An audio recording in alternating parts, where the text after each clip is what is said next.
Buenas noches, amigos. Los archivos todavía dan sorpresas, afortunadamente. Tengo en las manos un documento que reza así: un exorcismo en el convento de Santa Cruz la Real de Segovia, año de 1614. Y es que la palabra exorcismo nos sigue reencontrando con los más profundos fantasmas.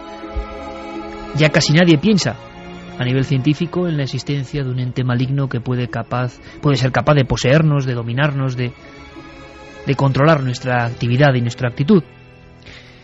Parecen cosas de otra época.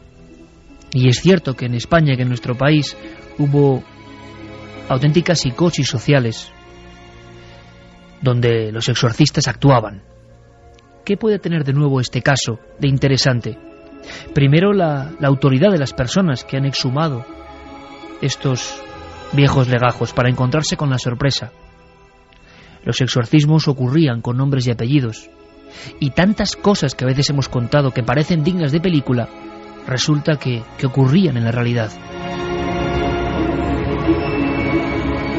Como siempre, el cine ha sido el lugar y el medio idóneo para que el mundo entero contemplase la crudeza del supuesto ritual del exorcismo. Sigue habiendo debate entre si se exageraban algunos procesos o no.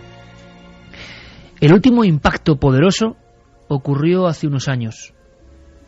Una película llamada El exorcismo de Emily Rose, donde se describían con potencia, con fuerza, historias al parecer basadas en hechos completamente reales. Tan reales como que dieron con la muerte de la chica que vais a escuchar, Annalise Michel. Se acabó convirtiendo, nadie sabe todavía si por enfermedad, obsesión y por lo menos para un sacerdote por posesión, en un auténtico cadáver humano. Ojeras profundísimas, los dientes casi retraídos de las propias encías, huesuda, insultando a cualquier símbolo religioso. Y sería un caso más de los que duermen el sueño de los justos, por ejemplo en los archivos, de no ser porque la polémica de su propia muerte en julio de 1976 llegó no solo hasta el cine, sino hasta los juzgados. En Bonn hubo un proceso único en la historia. Se iba a condenar a ese sacerdote que la condujo por el camino del exorcismo. Dicen, y lo contaba por ejemplo La Vanguardia en España con su corresponsal de Alemania, que el impacto fue nacional cuando, en mitad del juicio, como un acontecimiento sobrecogedor de ultratumba, surgía un magnetófono de cinta abierta, un viejo Nagra, y se podía escuchar lo que vais a escuchar ahora. Porque quizá es el último eco de lo que podían ser los exorcismos. No nos vale con contar una historia, sino con escuchar lo que podían ser esas historias. Porque si una cosa nos intriga es que los exorcizados, sean histéricos, sean alucinados o tengan algo de verdad extraño que no entendemos, se comportan casi siempre del mismo modo, con el mismo odio. Y su voz ni siquiera la supera el cine ni los efectos especiales. Su voz, sea lo más profundo de la mente humana dañada, quien nos grita, o sea un ente, según la Iglesia, ajeno, transmite un horror difícil de describir con palabras. Son varios fragmentos, porque vais a ver que se corta incluso la cinta, del exorcismo que costó la vida a Emily Rose en el cine y a Annalise Michel en Alemania en la realidad. Los ecos, como digo, las voces que retumban todavía en la conciencia de muchos de un exorcismo mortal.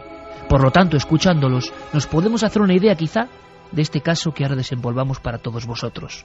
Esta es la grabación que se puso en el juicio de Bonn.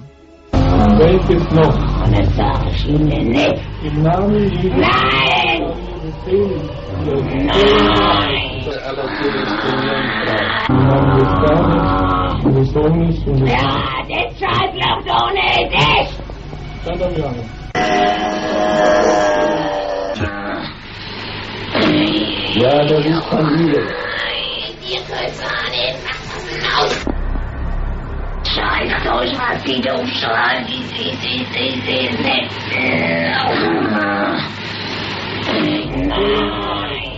Das ist wunderbar und grausam ist. Grausam! Sie Drecksau, Sie Verfluchte! ¿Hay algo que nos quieras contar desde el otro lado? Manda un SMS al 7640. Escribe la palabra milenio, espacio y lo que nos quieras contar. Comentaristas de Milenio 3. Siempre al otro lado.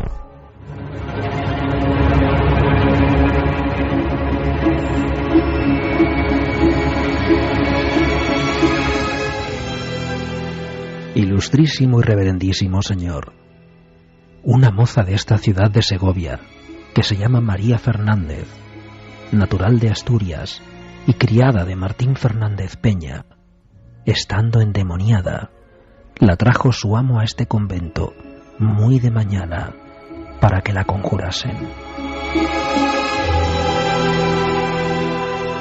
Y el padre Fray Juan González, vicario del dicho convento, la llevó a la capilla y al altar de Nuestra Señora de la Guía, y poniéndose él una estola, intentó ver si estaba endemoniada, y dando claras señales de estarlo, la comenzó a conjurar, respondiéndole a las cosas que le preguntaba y haciendo lo que le mandaba en latín.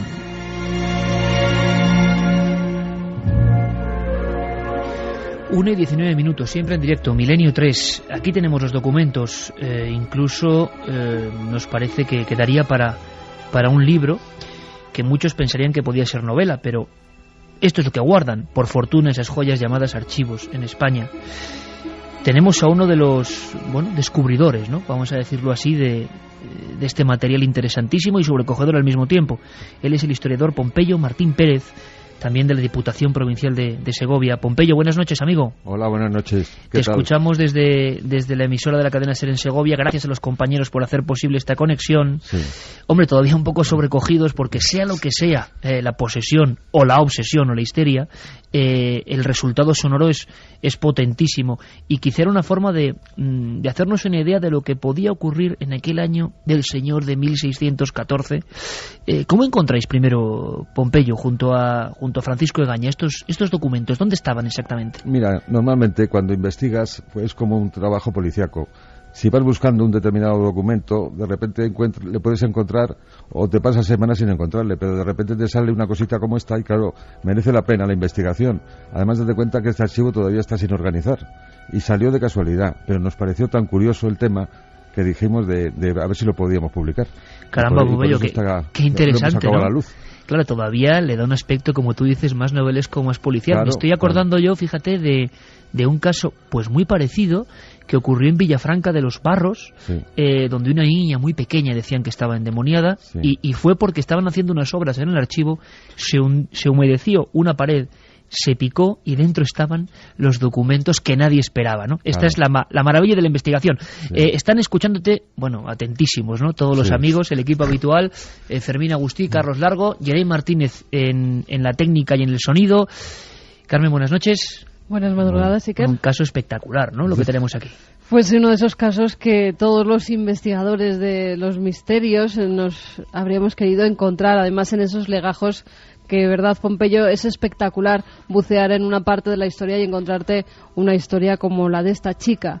Un exorcismo en pleno siglo XVII con la cantidad de nombres y de testigos. Claro, que eso es lo importante. Eso es lo importante, exactamente. Claro. Porque muchas veces se hace referencia en nuestro país y en otros a esos exorcismos, pero apenas se dan datos que podamos confirmar o verificar en otros libros, en otros hechos. En cambio aquí están con nombres y apellidos un montón de testigos, las fechas, los que intervinieron, los que lo vieron. Bueno, enhorabuena, Pompeyo. Gracias. Y te digo otra cosa, además, que fíjate qué curioso, porque la calle de la Plata se conserva, la ermita de donde viene la señora de hacer oraciones también se conserva, el hospicio Santa Cruz también se conserva todo, porque además yo soy conservador de la Diputación y la Santa Cruz es de la Diputación.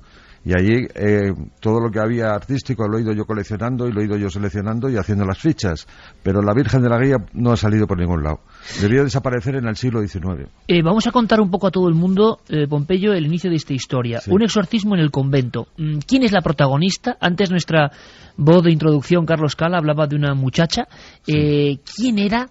¿Y por qué dicen que está endemoniada? ¿Qué cuentan los documentos? Pues mira, era la criada de Martín Fernández, que era un pañero, vivía en el barrio industrial, porque el barrio de Santa Eulalia era el barrio industrial. Tenía luego San Millán, que era el barrio de los oficios, y luego San Lorenzo, que era donde estaba la tierra y el agua. Entonces aquí eran como los más importantes de la ciudad. Entonces parece ser que la mujer de este señor venía de la ermita del Cristo. El Cristo está a las afueras de Segovia, que según la leyenda se cuenta que ahí predicó San Vicente Ferrer y se le hicieron la ermita. Venía de hacer una promesa. Y venía un dominico ese día a pedir limosna, como lo hacían normalmente. Entonces, al llegar a casa se encontró con el espectáculo que la chica estaba tirada en el suelo y con aspavientos y dándola pues una serie de cosas muy raras. Y entonces el fraile mandó llamar al cura de la iglesia de Santa Eulalia. El cura trajo un libro, pero no resultó, y entonces les aconsejó que al día siguiente bajaran al convento de Santa Cruz, que allí la hacían el exorcismo. O sea, que era un lugar, digamos, más idóneo sí, o con más poder para hacer esto. Parece ser, como por lo que da a entender el documento, es que allí se había hecho más de uno, porque lo dan como una cosa normal, que se la baja allí. Qué curioso, o sea, que como intuimos, sí. Había lugares donde se podían acceder a estos ritos cuando se consideraba, pues imagino que por las autoridades locales o religiosas en aquel momento, que esto requería, bueno, pues de un exorcismo en toda regla, ¿no? ¿Y cuáles eran los síntomas? Porque incluso en algunos documentos, que es impresionante lo que habéis rescatado, se van detallando, ¿no? Sí, aquí te dice, pues eso, que tuerce la vista, que se le sale una voz de dentro muy extraña, que parece ser que es el demonio, y entonces y que ella pues habla en latín cuando no tiene, fíjate esta pobre mujer cómo iba a saber latín, y cuando le hablan en latín contesta en latín. Es que esto nos parece alucinante, ¿no? Que tiene la cara como en llamas. Sí, y además luego otra cosa, la pobrecita la inflan a bofetadas y a pellizcos, pero el demonio dice que la dejen en paz porque a él no le están haciendo daño, que él está dentro, y además el demonio se había metido el día anterior en su cuerpo, porque dice que llevaba 5 o 6 años detrás de ella para meterse en su cuerpo. Esto evidentemente es el testimonio que se recoge en los documentos con nombres y apellidos de lo que esa muchacha decía al sacerdote. Sí, exactamente. Al parecer Iker había sido un espíritu maligno, que era el espíritu de su abuelo, del cual da incluso el nombre, que había muerto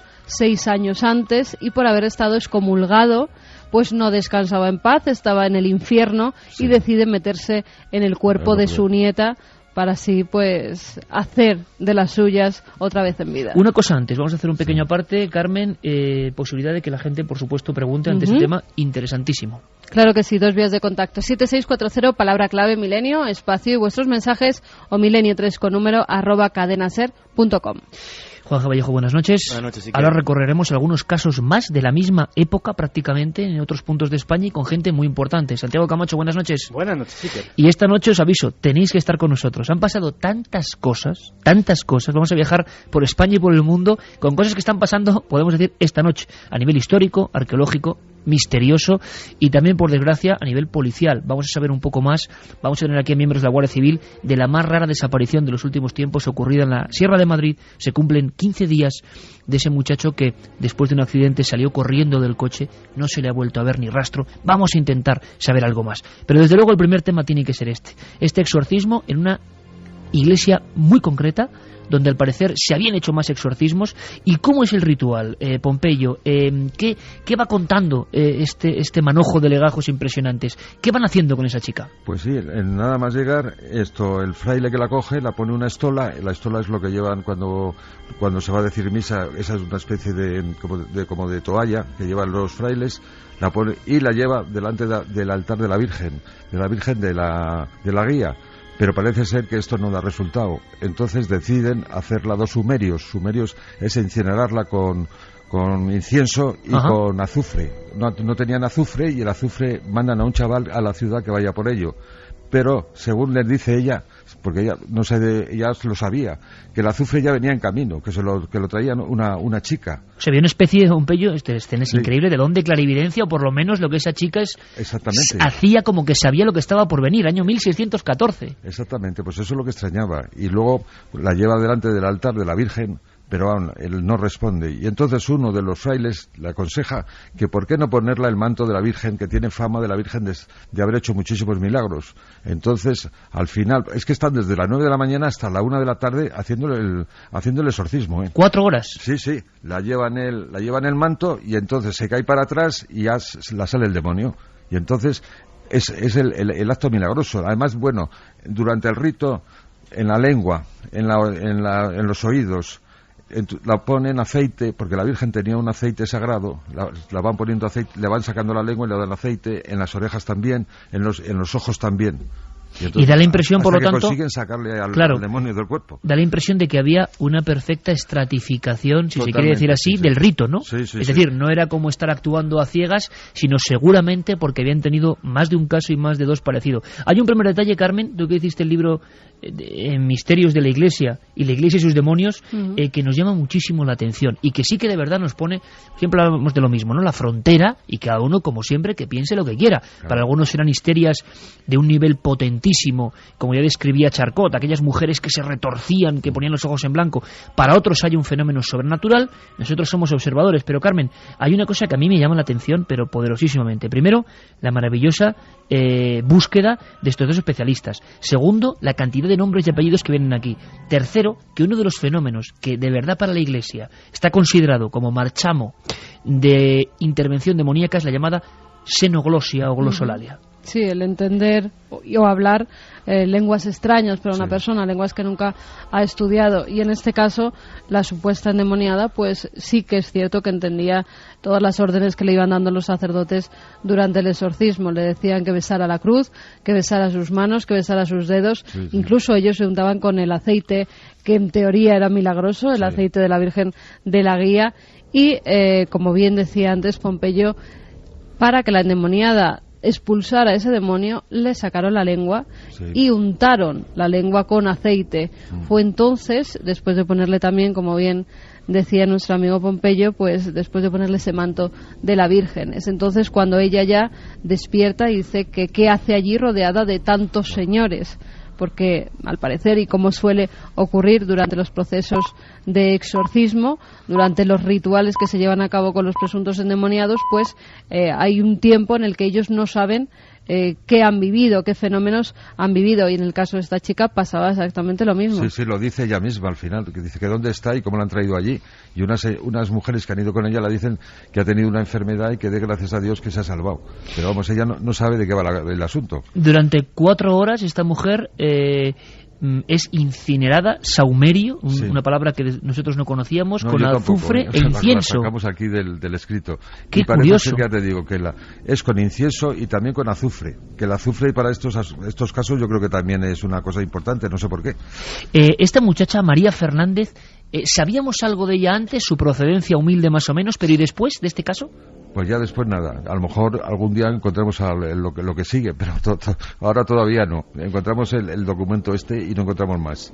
Se sabe que era asturiana y feísima. Porque lo dice uno de los frailes, que era feísima. O sea, que encima describen hasta esos detalles. Sí, uno de los frailes que baja, porque ya debía estar rodeada de un montón de frailes, de señoras que habían ido con ella, del amo, de la mujer del amo. Ahí estaban todos cuñado, presentes. sí, declaran un montón de personas. Y claro, y los que luego certifican, cada uno dice, lo certifican más o menos igual, pero cada dando su opinión. Y uno de ellos dice que es feísima. No sé, la pobrecita cómo sería.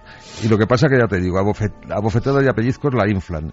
Yo no sé si eso ayudaría a que el otro saliera del cuerpo de la pobre mujer. Bueno, según decía, en boca de ese presunto demonio, a él no le hacía ningún daño, porque estaba en el infierno. Pero a la prove, hay una de las veces que, claro, se toca la cara y dice que por qué la pellizcan, que por qué la dan en la cara.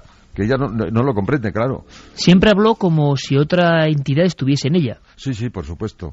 Y además, si le hablabas al demonio, el demonio te contestaba, como que estaba dentro. ¿Hay un diálogo entre sacerdotes y...? Sí, hay entre el que la está exorcizando y el demonio hay algún diálogo. ¿Y qué es lo que más te llama la atención de ese proceso a ti, como investigador, como historiador, de lo que fue el trance del exorcismo? ¿Cuál es la escena que quizá no te esperabas en un exorcismo? No, yo como he visto también El Exorcista, pues esto me ha quedado un poco más pequeño porque es mucho más reducido, pero Yo creo que cuando se desmaya, o cuando el demonio empieza a gruñir dentro del cuerpo, que dice que hace unos gruñidos muy extraños, y que el demonio hable así de esa manera tan clara, pues chico, es una cosa muy, muy extraña. Qué curioso, porque es lo mismo que en los 4 siglos siguientes se va a ir describiendo como este tipo de fenómenos, y que ya en un escrito, porque una cosa son las habladurías o los rumores, pero que en un escrito de 1714, y con la cantidad de personas con nombres y apellidos importantes de la época que aparecen, ¿no? No, y además hay certificados todos, eso es señal de que todos estaban convencidos de que era verdad. Entonces eso es lo que más me ha llamado a mí la atención. Si eso me parece que 7 documentos distintos firmados y certificados. Es que eso le da mucha importancia al documento. ¿Qué significa eso, Pompeyo, para que tanta y tanta gente que te escucha ahora, buenos amigos de toda España, entiendan que la certificación de estos documentos religiosos significaba que aunque nos parezca increíble, algo muy gordo debía haber pasado allí? Significaba que ellos, nosotros no sabemos si tenía el demonio o no, pero certificaban de que eso era cierto. Eso era cierto a todos los niveles, incluso el obispo y el notario y los frailes, todos firman de que es verdad. Es curioso porque nos hemos encontrado algún caso parecido. Concretamente yo mencionaba esa historia de Villafranca de los Barros, donde una niña, Antonia Batista, es exorcizada, con la diferencia de que tenía 3 meses de edad nada más. Y hablaba en latín. Y claro, le aseguraban, un documento de más de 30 legajos certificados, con los alcaldes, notario, sacerdotes y exorcistas, de cómo esa niña repentinamente, además delante de la consulta del médico, Antonia Batista, había hablado unas palabras en latín. Bueno, hubo una serie de documentos que además, fíjate, curioso, Pompeyo, porque aparecen también de casualidad y cuando nadie se lo esperaba, cuando esa pared se viene abajo en el histórico museo, archivo de Villafranca de los Barros, y curiosamente se cuenta la historia, o el último documento es que tanto la niña como la madre fueron prácticamente condenadas o emparedadas en vida o recluidas, ¿no? Y no sabemos si con esta mujer habrá pasado algo parecido. Más cosas que te llaman la atención, Carmen. Pues mira, hay cosas que sí que es cierto que se producen en muchos exorcismos. Por ejemplo, esa abducción de formas animalescas que los endemoniados adoptan cuando están en esa situación. Incluso hace uno de los testigos referencia a que la risa era tal que parecía un animal, parecía un gallo en algunas ocasiones. Eso es algo característico de los supuestos endemoniados. Y los ojos también, que los tuerce, y el cuello. Eso es, el poner los ojos en blanco. También. El hacer de forma espasmódica movimientos cuando se cae, por ejemplo, en su casa antes de que la lleven a exorcizar, el día antes, en la casa del amo donde trabajaba, el señor que se dedicaba a los paños, dice que él la recoge porque cae hacia atrás como desmayada y empiezan a darla convulsiones. Empieza a emitir una serie de palabras que él no entiende en ningún momento. Ahí podríamos estar hablando de xenoglosia, a lo mejor eran palabras en otro idioma que este señor no comprendía. Y también, aunque no hace referencia, sí que es cierto que había muchas personas que estaban a su alrededor exorcizando a esta muchacha, con lo cual se deja entrever que podía sufrir también titanismo, es decir, una fuerza descomunal para su peso y para su edad. Lo que está claro, Pompeyo, es que el caso podía haber habido más casos en el mismo lugar, o quizá era un lugar donde se llevaban los endemoniados, como ocurre en otras partes de España, o ocurría, pero lo cierto también es que debía ser lo suficientemente importante todo esto que ocurrió, sobre todo imagino la conversación en latín con una muchacha sin estudios y de rango muy humilde, como para que haya esta cantidad de documentos, porque ¿habéis encontrado alguna vez en los archivos esa profusión de datos, documentos, nombres en torno a un caso que tenga que ver con lo sobrenatural? No, pero a veces te encuentras cosas muy curiosas. Además, date cuenta que eso es muy fundamental y hay que tenerlo en cuenta. Estamos en una zona que es sagrada. Estamos al otro lado del río, es la vereda sagrada del Eresma. Eso está lleno de conventos, monasterios y ermitas, que todavía quedan varias de ellas. Y estaba a este lado, y además aquí está la cueva de Santo Domingo, que aquí Santo Domingo es el fundador de este convento. Entonces es que está todo como muy, muy unido y muy ligado. Además ya se tenía referencia, ¿verdad, Pompeyo?, de que varias figuras de esa iglesia ya habían supuestamente realizado milagros. Claro, y esta Virgen tenía fama de ello. La pena es que con la francesada, cuando vino la francesada y la iglesia estuvo de cárcel, pues la imagen desapareció, que era de piedra y estaba dorada. Y entonces posiblemente la francesada desapareció. Y lo interesante sería tenerla o recuperarla. Y además tenía hasta su retablo, que lo estudió don Juan Vera, un historiador también de Segovia, que lo encontró en los archivos, cómo se paga y qué hay que hacer para hacer el retablo. Eso hubiera sido fantástico conservarlo. Desde luego que nos parece una historia increíble. De vez en cuando se exhuman cosas parecidas. Tú dices que te encuentras, Pompeyo, en esos archivos maravillosos de un lugar como Segovia, ¿no? Cuna y lugar de poder, sin duda alguna. Pero cosas tan raras como esta... Bueno, yo es que soy especialista en el 18 y especialmente en el Real Sitio de San Ildefonso, que es lo que llevo estudiando muchos años, ¿no? Pero de vez en cuando sí te salen unas cositas de estas. Y entonces, claro, es muy interesante verlo. Demuestran que la acción de lo sobrenatural, de lo extraño, estaba ahí habitualmente. Tú has mencionado una cosa muy interesante y ahora vamos con algunas preguntas o cuestiones de nuestros amigos que están escuchando muy atentos.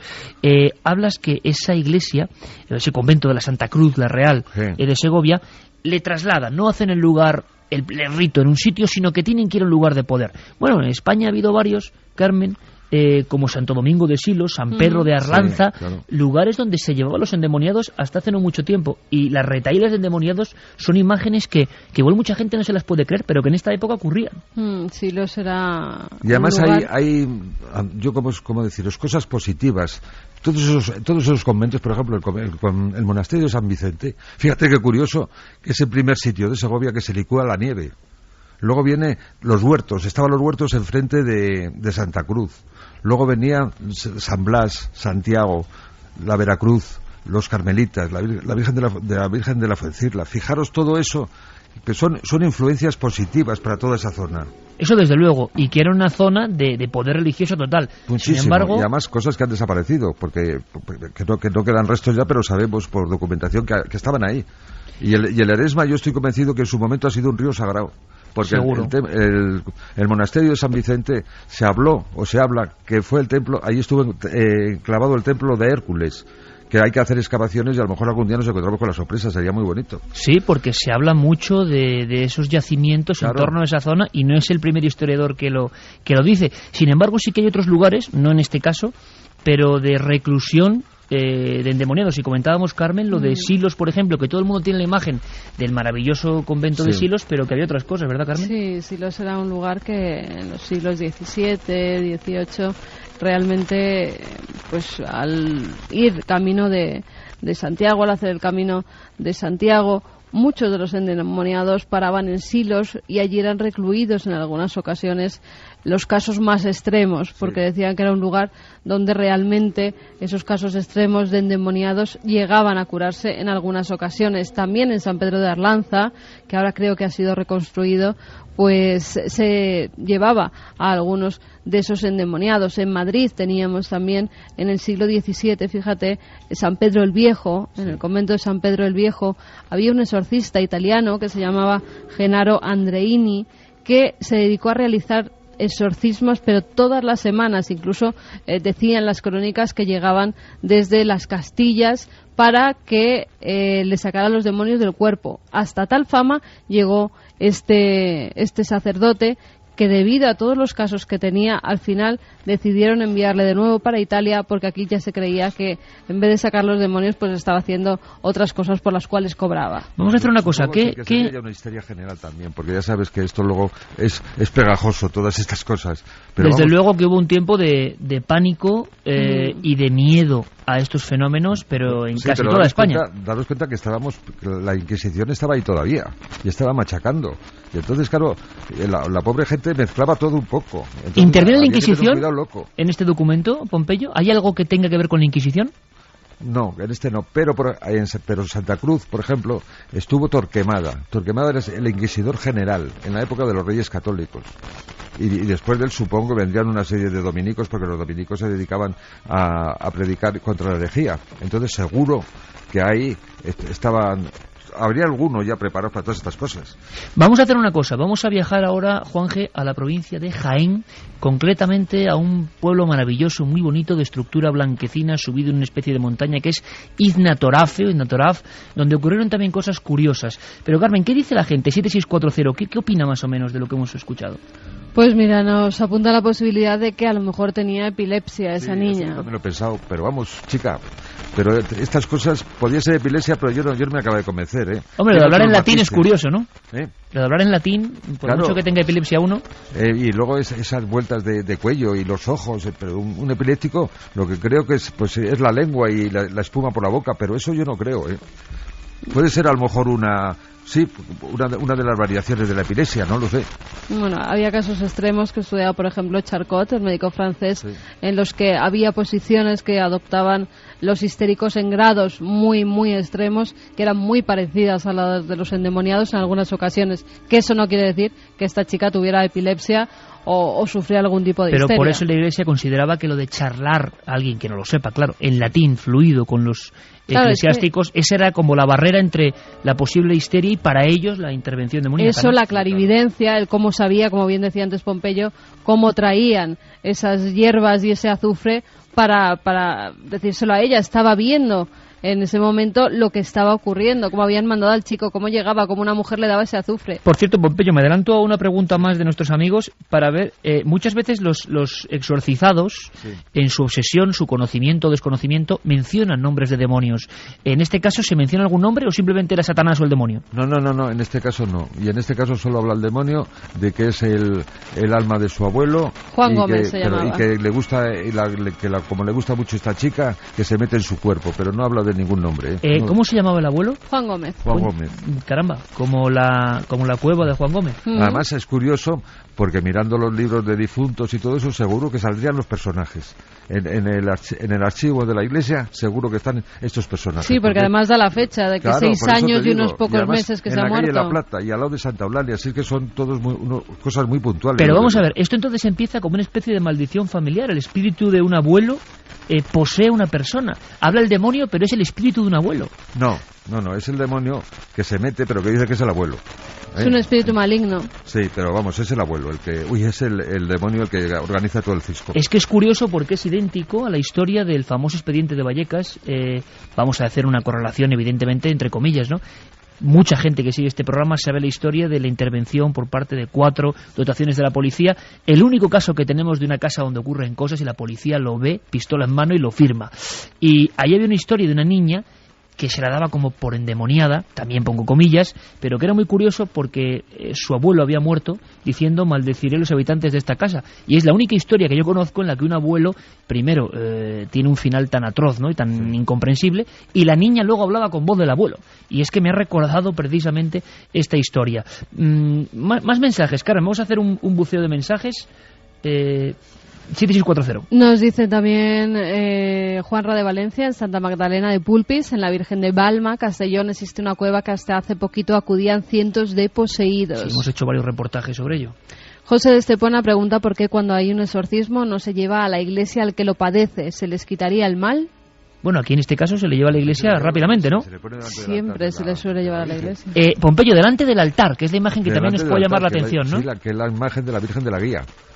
Y además que la Virgen de la Guía tenía una lamparita de aceite que estaba consagrado, y es con el aceite ese es cuando los dedos del fraile va poniéndoselo en los ojos, en la lengua y en los oídos. Y tampoco nunca habíamos escuchado, qué curioso, lo de la lengua. Le sacaban la lengua a esta muchacha y le hacían la cruz. Varias veces, sí. Qué curioso. Por desgracia tenemos algún roce o algún efecto de sonido no muy deseado, nada extraño, pero que nos hace un poco molesta la comunicación. De todas formas, vamos a viajar por España con otros casos. Pompeyo, Martín, te damos las gracias por, primero, brindarnos este documento, mandarnos la copia de estos documentos que nos parecen uno de esos expedientes X antiguos españoles y que seguro que da mucho que hablar. Gracias por hurgar en la historia para que sepamos más, y gracias por esa labor que se hace en todos los archivos de España, que a veces yo creo que no es bien publicitada, ¿eh? Pues lo vamos a hacer, ya sabes que... Pero vamos... 1:46 y, hombre, nuestra obligación siempre es, ¿está pasando algo? Pues contarlo, en tiempo real. Está ocurriendo, se acaba de expurgar esto en Segovia. Nombres, apellidos, datos, pues un nuevo caso para la historia de los supuestos endemoniados. Pero es que hay mucho más. Hablábamos de Inatoraf, Juanje, otro de esos casos que por los protagonistas que tuvieron, y más o menos hablando de la época, causaron sensación y son muy poco conocidos. Sí, aunque el caso de Inatoraf es, digamos, al contrario que el caso que comentaba nuestro compañero Pompeyo y de los que hablaba Carmen, el caso de Inatoraf es conocido por el personaje que exorciza, no por el exorcizado. O sea, realmente la historia es que Juan de Yepes, o sea, San Juan de la Cruz, ni más ni menos que San Juan de la Cruz, en uno de sus retiros espirituales que hacían las sierras de Cazorla, de Segura, en Jaén, pues es avisado de que hay un hombre en este pueblo de Inatoraf que es poseído por el demonio. Y es curioso cómo, digamos, los textos que hay de la época lo que hablan es la premura con la que sale el demonio de aquella persona una vez que llega al santo, ¿no? Aquel viejo fraile con un bastón atravesando las montañas. Es curioso porque la frase que dice exactamente el endemoniado es: ya tenemos otro fraile que en tierra nos persiga. Habla en primera persona del plural, el poseído habla como de nosotros, como que son varios los demonios que tiene dentro. Somos legión, ¿no? Como somos legión, que es lo que aparece en la Biblia, efectivamente. Lo curioso que me parece del caso es que San Juan de la Cruz, toda la doctrina que él tiene a nivel teológico, que se le conoce como noche oscura, él dice que él encuentra por primera vez a Dios a través de las sombras de la noche, porque las sombras de la noche hacían que no pudieras ver los límites de la realidad en la que estabas inmiscuido, y a través de la oscuridad veía a Dios. Es un místico muy extraño. Entonces lo curioso es que él se retire a buscar esa oscuridad en ciertas cuevas de alguna zona. Tú lo has dicho, en ciertas cuevas, cosa que también es interesante. Efectivamente, de Cazorla, siguiendo esa teoría de la noche oscura. En esas cuevas es lo que él buscaba, era renunciar a su parte humana del comer, del beber, se autosacrificaba, se autocastigaba, y decía que una vez que se olvidaba de su cuerpo, en la oscuridad veía la luz de Dios. Lo curioso es que en Innatoral, por ejemplo, en cuanto llega, pues digamos que a un par de golpes de su bastón y de su mano, pues fíjate lo que dice el demonio, ¿no? Que nosotros, no uno, sino varios, se van de allí. Lo que más chocante es este personaje, San Juan de la Cruz, con esta forma de ver la luz en la sombra, amansaba las sombras, acababa con ellas, y no solamente con los endemoniados, sí, que incluso dicen que a golpes de ese bastón que recorrió media España, aplacaba incluso hasta las mismísimas tormentas en cuestión de minutos, sí que. Y es que hay una serie de siglos donde los exorcistas actúan, los exorcistas intervienen, los exorcistas incluso, al mismo tiempo eremitas en muchos casos, se retiran a ciertos lugares. Y Juanje ha hecho una precisión muy interesante, que es a ciertos, no a todos. Por ejemplo, hay zonas de España, que conecta Cantabria con Castilla, Burgos, llena de eremitorios, cuevas donde la vida era muy dura, donde prácticamente se retiraban a morir. Se siguen descubriendo en la zona de Álava y en el condado de Treviño inmensas catacumbas, iglesias de los siglos 3, 4, 5, 6, horadadas en la piedra, con extraños signos, donde se sabe que hubo rituales de exorcismo y donde la gente se retiraba.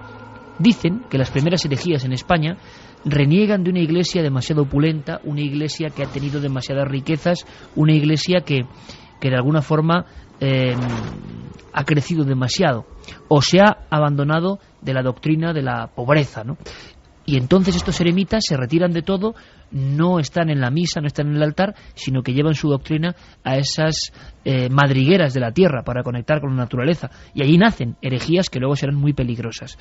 ¿Qué más dice la gente, Carmen, de este caso tan extraño u otros? Pues mira, también están publicando mensajes en la web, en cadenaser.com. ¿Ah, sí, ahora mismo? Sí, ahora mismo, donde nos están preguntando también cosas, porque, por ejemplo, nos dicen que por qué en los siglos XVII, XVIII había muchos más exorcismos y muchos más presuntos endemoniados que hoy en día, en los siglos XX y XXI. Hombre, desde luego la ciencia ha adelantado mucho y ha diagnosticado con una serie de enfermedades y de procesos psíquicos ciertos comportamientos. También es cierto que cuando uno habla con psiquiatras y psicólogos, y lo hacemos habitualmente en cuarto milenio, en milenio 3, nos damos cuenta de que hay un umbral, una barrera, donde la enfermedad psicológica empieza a ser un poco incomprensible. Santi, que estás muy en la penumbra y muy callado, ¿qué te ha parecido la experiencia? Primero, que descubran a día de hoy, cuando esto parece de otro tiempo, y lo es, pero que sigan saliendo sorpresas en los archivos con nombres y apellidos y cosas como de cine, ¿no? Hombre, es que como muy bien decía nuestro interlocutor de la página web de cadenaser.com, el siglo XVII en concreto, en España, en el tema de los exorcismos, fue fascinante. Yo creo que había, en toda la geografía española, había ubicaciones como la que dices. En la misma capital de España teníamos la iglesia de San Pedro el Viejo, que está al lado de la calle Segovia, y allí se instaló Genaro Andreini, que era un exorcista de origen calabrés al que Quevedo tal era la pasión y la cantidad de gente que iba casi en tropel a pedir que su intermediación para las posesiones diabólicas, al que Quevedo le dedicó unos versos que decían: venid viejas a San Pedro, llegad que ya está el beato Andreín y con hisopos preparado a buscar diablos. Toda una época y todo un tiempo, ¿eh? Sí, no solo en España era un tiempo de exorcismos y de diablos. En el mundo, recordemos que hemos tenido, por ejemplo, en Francia, las endemoniadas de Loudun, 1634, donde todo un convento cree estar endemoniado, donde todas unas monjas creen estar bajo la influencia de los demonios que llevaba Urbain Grandier, el sacerdote de la Iglesia cercana. Es un siglo en el que además se tiene que hacer ya desde la Iglesia Católica el ritual del exorcismo ante tantos casos como hay. Es entonces cuando se empiezan a publicar esos rituales romanum, donde vienen las oraciones específicas para sacar a los diablos, a los demonios del cuerpo, ante la masiva situación que se encontraban los sacerdotes en sus propias parroquias. Lo que sí aprendemos de este documento, y nunca deja de sorprenderse y asombrarse, son esas palabras nuevas para distinguir, por ejemplo, una parte del ritual que nos parecería baladí, pero no lo es. Mezclar azufre e incienso para ahumar a la persona. Yo nunca había oído lo de poner una cruz de cera en la lengua o en los ojos y en los oídos, y aquí viene perfectamente descrito. Era el aceite de las lamparillas de la Virgen. Pero marcando la cruz, ¿no? Marcaban la cruz con ese aceite, pero no era una cruz de cera. Marcaban la cruz en la lengua, sacaban la lengua de la endemoniada y hacían la cruz precisamente en este órgano para que así salieran los demonios. Hay otra cosa que también se pregunta y los sacerdotes preguntaban en este exorcismo: ¿cuándo vas a salir? Y la muestra que nos vas a dar a la hora de salir, porque siempre, recordemos que por ejemplo el caso en el que se basa la historia del exorcista, la película del exorcista, dan una señal y es que la habitación se va a iluminar y el demonio va a salir del cuerpo de ese niño, de Robert Mangey, ¿verdad? En este caso le dicen al demonio que de qué forma va a salir, que dé una muestra, que apague una lamparilla, que encienda una luz. Dice que no lo va a hacer en ningún momento y que la única forma que podría hacerlo es romper las puertas del propio templo. Y le dicen que mejor que no lo haga porque las haría 1000 pedazos. Entonces no llega a dar ninguna muestra, pero sí que es cierto que cuando dice que va a salir del cuerpo, la chica vuelve a ella misma, dice que qué hace allí y no sabe lo que ha pasado. Mucha gente nos está preguntando por los sonidos que hemos puesto, que no son ninguna ficción, ninguna recreación. Yo no sé mucha gente les ha dado mucho miedo. Sí, los tiene preparados de nuevo porque hay especialistas, dicen esto es histeria colectiva, esto es una voz parecida a la que ocurre en ciertos estados de la epilepsia, es una persona que simplemente odia con toda su alma la cruz de Jesucristo, la Iglesia. Pero la gran pregunta es, y era un poco el nexo, ¿no?, en esta noche en la que vamos a viajar por muchos sitios, ¿cómo algo que nos trae el cine, esa muchacha que se contorsionaba, convertía su cuerpo en una auténtica L, torcía el cuello y hablaba con voz que parecía inhumana, cómo esta Annalise Michel, de la que vais a volver a escuchar la voz en Bonn, el cura pone las grabaciones como muestra de que era incomprensible, y hubo un debate jamás cerrado entre los que defendían la histeria profunda y la presencia sobrenatural. Pero la gran pregunta es cómo 400 años antes, en estos legajos que están aquí, ¿qué son estos? En estos legajos sacados de la historia nos cuentan lo mismo, gruñidos, una voz que no parece ni de mujer, una voz que con odio parece extrapolarse, ser dueña de ese cuerpo y amenazar a los que están ahí. ¿Por qué ese fenómeno no ha variado un ápice? Escuchamos de nuevo la voz de Annalise Michel para que vosotros podáis opinar. ¿Simple locura o algo más?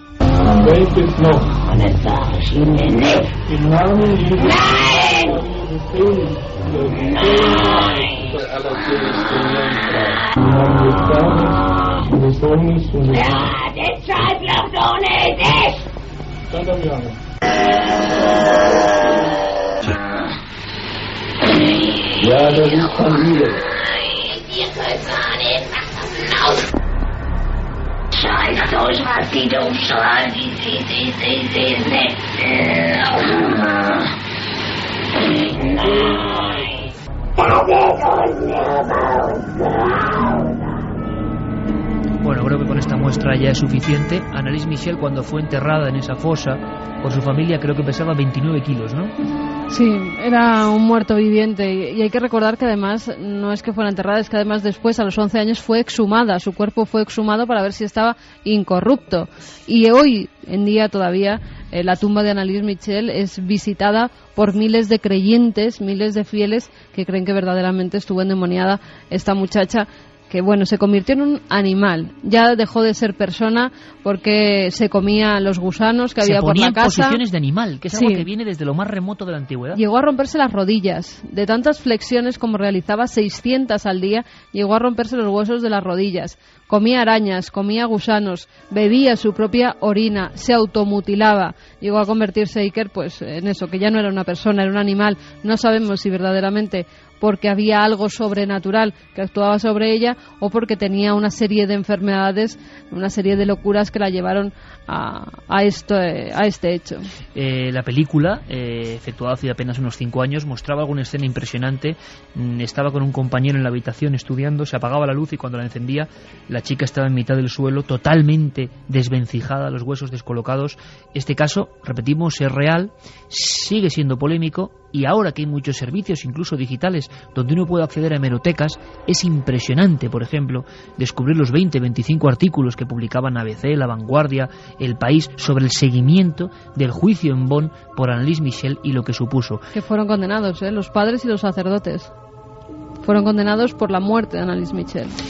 Bueno, la verdad es que nos ha parecido apasionante. Francisco Egaña y Pompeyo Martín, historiadores de la Universidad de Valladolid y de la Diputación Provincial de Segovia, se encontraban con esta sorpresa. Decenas de hojas describiendo, por ejemplo, cómo esa muchacha hablaba en latín con los sacerdotes. Archivo dominicano, 2008, último volumen, 1614.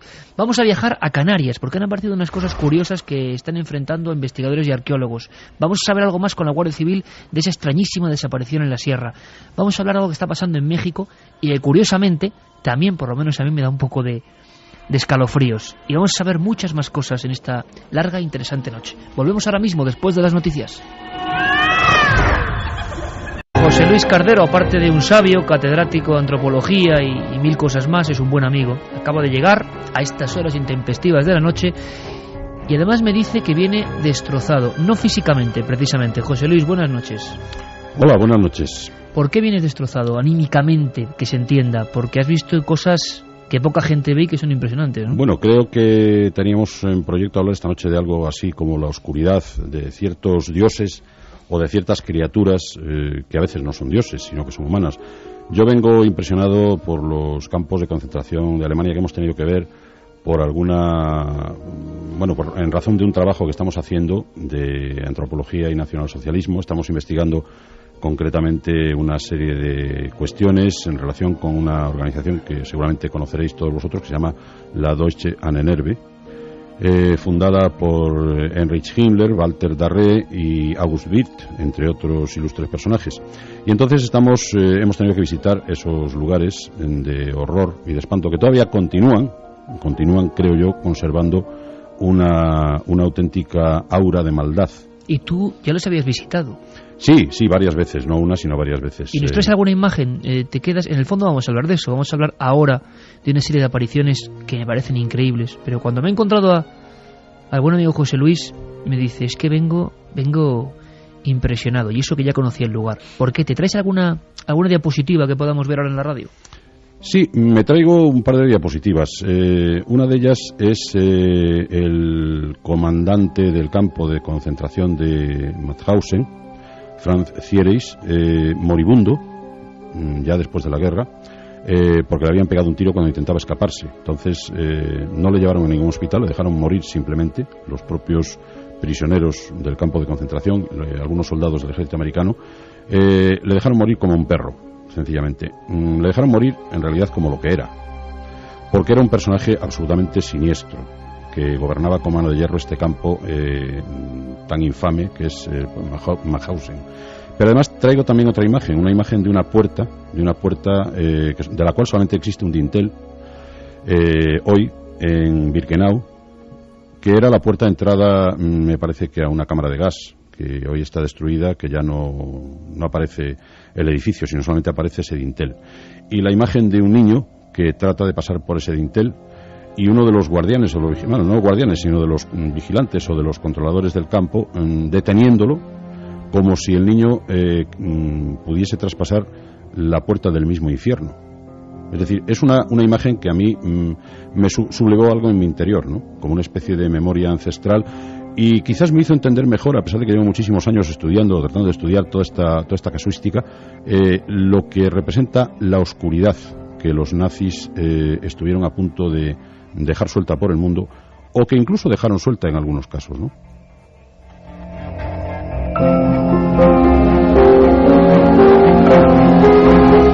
Me acabas de poner la carne de gallina, José Luis. La oscuridad suelta por el mundo, esa locura de la que hemos hablado muchas veces, que cuando el investigador, el experto, el antropólogo se encuentra con ella otra vez ante ese dintel de la puerta, algo se remueve, y tú lo has dicho, algo ancestral, ¿no? Las luces y las sombras, y de alguna forma este programa de esta noche es un poco sombrío. De cuando en cuando, y José Luis sabe mucho de eso, se hace una campana de irrealidad, que es término del gran Santi Camacho, y ciertas personas en ciertos lugares, sin que sepamos bien por qué, y lo más probable es que nunca sepamos bien por qué, ven unas cosas que luego no se vuelven a ver, y que para algunos desde el principio del tiempo son los rescoldos de estos seres que yo no sé qué son, que no sé qué representan, pero que me he encontrado en las mismas cuevas prehistóricas. Desde el principio del arte, ahí están, una especie de demonios que no son el demonio típico, pero que de repente parece que intervienen en nuestro mundo. ¿Es posible que en el 2009 tengamos todavía noticias de este tipo? Pues fijaos, antes de la introducción de Carlos Cala y que nos metamos todos en meollo y que debatamos y que opinéis, además hay una novedad importante, Carmen, y es que Jorge Haley, nuestro querido amigo director de cadenaser.com, ha puesto una nueva plataforma para complementar al SMS, y hay un montón de preguntas en la cadenaser.com. Sí, ya teníamos nuestro 7640, ya lo sabéis, palabra clave milenio, espacio vuestros mensajes, milenio3 con número @cadenaser.com, y ahora, para los que quieran, www.cadenaser.com, y ahí pueden dejar las frases de los oyentes, publicar el mensaje que quieran, y así los demás oyentes pueden ver lo que preguntan. Gracias cadenaser.com, gracias Jorge Haley, porque tú lo haces posible, gracias por todo tu apoyo, por convertir este programa en lo que es a nivel de internet. No hay más que decir, podéis seguirnos a través de ahí. Esta noche, precisamente esta noche y no otra, yo soñaba o recordaba, a veces uno no sabe cuándo sueña y cuándo cree que está soñando, una historia que me contaron en Perú, en un desierto muy concreto, el desierto de las momias de Chauchilla, y me la contaron allí, y no sé por qué tenía esa imagen en la mente para hablar de las sombras que a veces parecen corpóreas. Es la historia de un viajante que tiene que pasar cerca de esa carretera del desierto, que como esta noche aprenderemos, hay zonas muy delimitadas que ya son marcadas por los abuelos de los abuelos, donde no se debe andar. Una de ellas es el poblado cementerio de Chauchilla, donde las momias todavía están ahí saludando a la oscuridad. Ahora mismo, a esta hora, están allí, ya estarán capeando las sombras del desierto del Perú. Había fama de luces y sombras precisamente en ese lugar, y yo recuerdo una de las historias que me contaron que no me podía creer, y que quizá no me creí, pero que ahora con el tiempo veo de otra forma. Un coche que se detiene en el peor momento. ¿Te imaginas ser funcionario de carreteras del Perú, que vayas ya con la mente, su gestión, lo que queráis, y que se te pare, que se te reviente el radiador justo delante de la zona de las Huacas o próximo a la carretera de asfalto, que se desmembra luego en carreteras de tierra que van hasta las momias? Y quizá en visiones o quizá en realidad, uno de estos testigos le entró tal miedo que empezó a caminar. No podía estar dentro del coche a oscuras, esperando que se agotase ya la batería, detenido ahí, sabiendo que estaba en ese lugar de sombras. Según me contaban, sale corriendo. Juanje lo sabe bien, en ese desierto es muy fácil perderse, perder la orientación, y entonces cuando quiere darse cuenta, y es de madrugada, ha girado sobre sí mismo, y está, pero sin coche, sin la protección física de un coche, en mitad de las huacas, de los agujeros de las momias. Y lo que él describe, quién sabe si por el miedo, o quién sabe si por otra cosa, es que en mitad de las momias hay alguien. Allí donde no hay nadie, 27 kilómetros desierto adentro, hay alguien. ¿Y sabéis cómo me lo describía? Un simple hombre agachado, embozado en una capa negra, y aquello acurrucado esperando aquello me dejó helado. Aquel susto, para él una visión, le obligó a correr y a correr y a correr hasta llegar ni más ni menos que a Nazca, desde Chauchilla. Y nunca podrá olvidar aquello. Era un hombre, era una sombra, era una imaginación. Pero ¿por qué esa representación? Una especie de capa holgada, casi como si fuera un ave que se acurruca con sus propias alas. Bueno, pues en el 2009 algo muy parecido se ha visto en otro lugar de la Tierra y queremos conocerlo. Viajamos allí.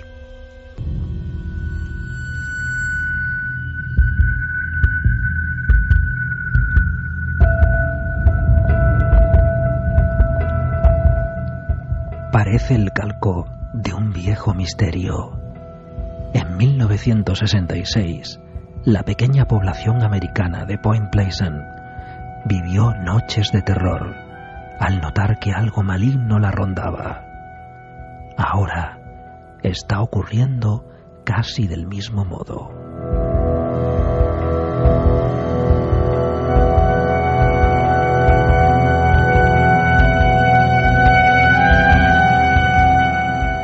En México ha saltado la alarma general. Una sombra extraña, como portadora de siniestras profecías. Quizás sea este el último caso en el que misteriosas entidades nos demuestran su existencia, a pesar de que casi nadie crea ya en ellas. Se trata de la última representación de los dioses oscuros. Una vez más, como estamos haciendo esta noche, el nexo entre realidad y ficción. El cine nos ha hablado de una niña endemoniada, una muchacha, y hemos visto que desde tiempo remoto hay documentos reales. En este caso, el cine, dejando entrever las investigaciones de un periodista, John Keel, hablaba de esa oleada del miedo, de la profecía, de lo siniestro, en un pequeño lugar en Point Pleasant, en Virginia. El celuloide lo llevó con Richard Gere a la pantalla, y con escenas que, a pesar de su brevedad, como vais a escuchar, demuestran cómo cambia la vida de alguien que estaba a punto de morir en la sala de un hospital, pero que entre sus últimos recuerdos en la carretera había observado algo. Sí. Tranquila.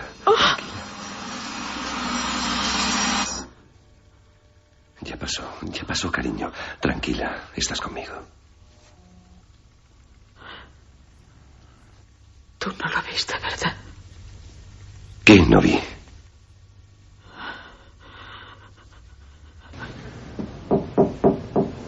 ¿Sí? Ella lo sabía. ¿Cómo dice? Estuvo dibujando ángeles.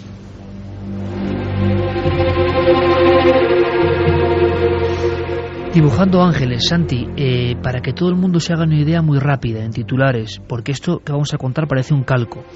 Unas apariciones en ese lugar, 1966 si no me equivoco, y al final el pánico social y la sensación de la profecía maligna, con una visión, como yo he descrito, de una especie de sombra de alguien que se protege, o de alguien que parece que incluso tiene alas por la forma de cubrirse, ¿no?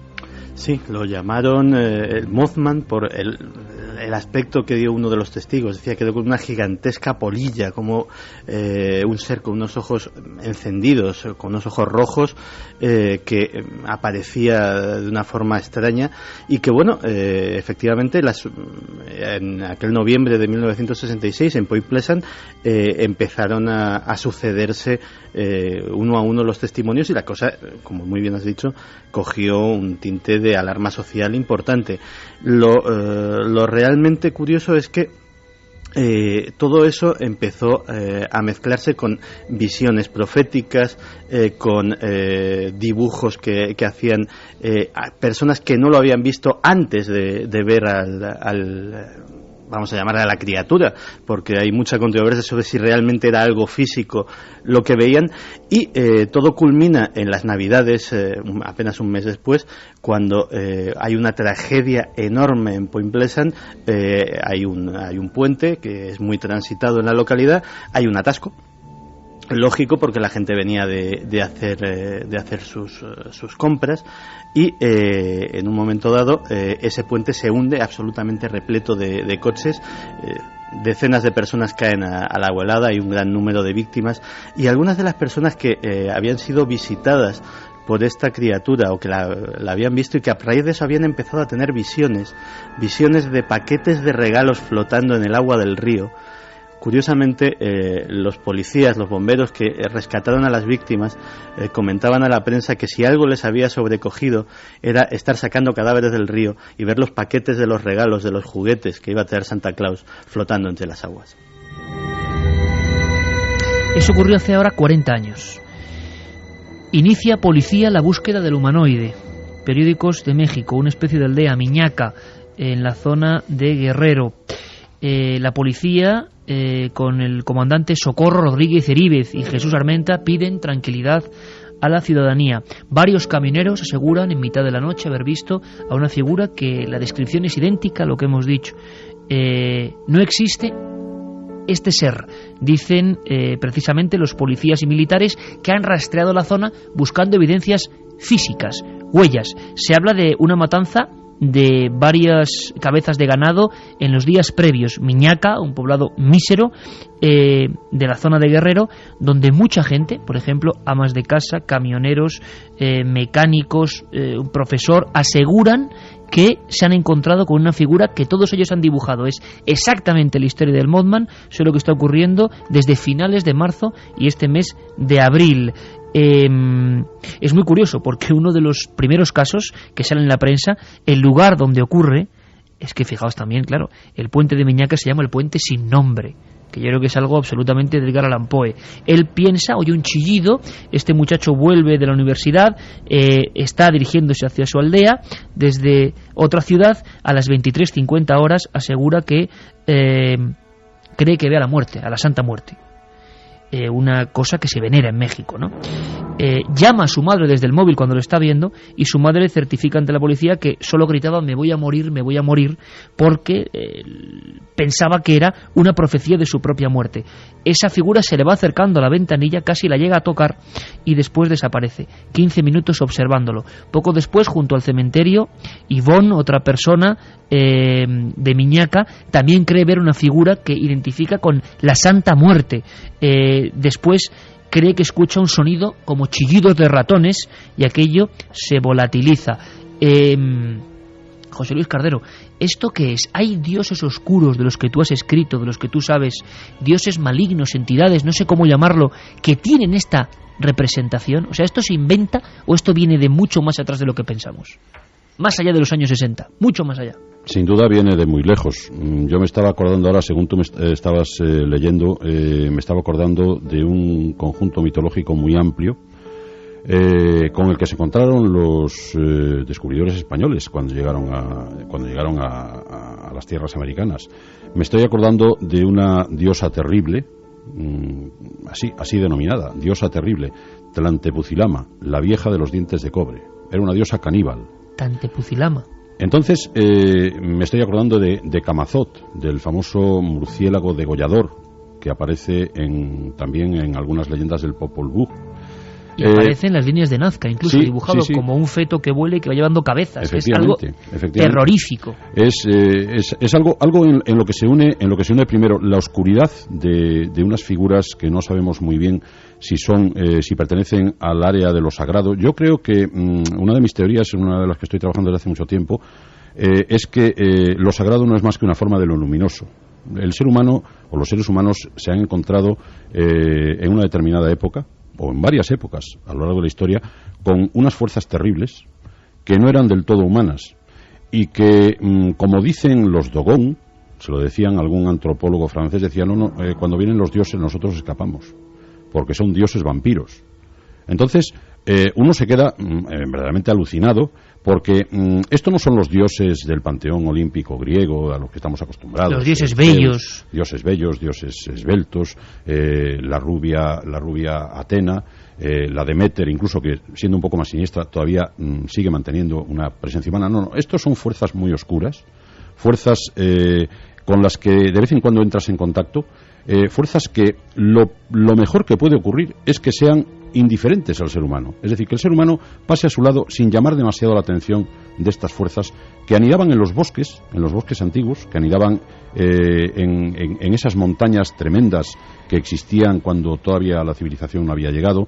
Yo me acuerdo de una famosa escena de una película que se llama El Guerrero número 13, cuando aparece la famosa serpiente de fuego.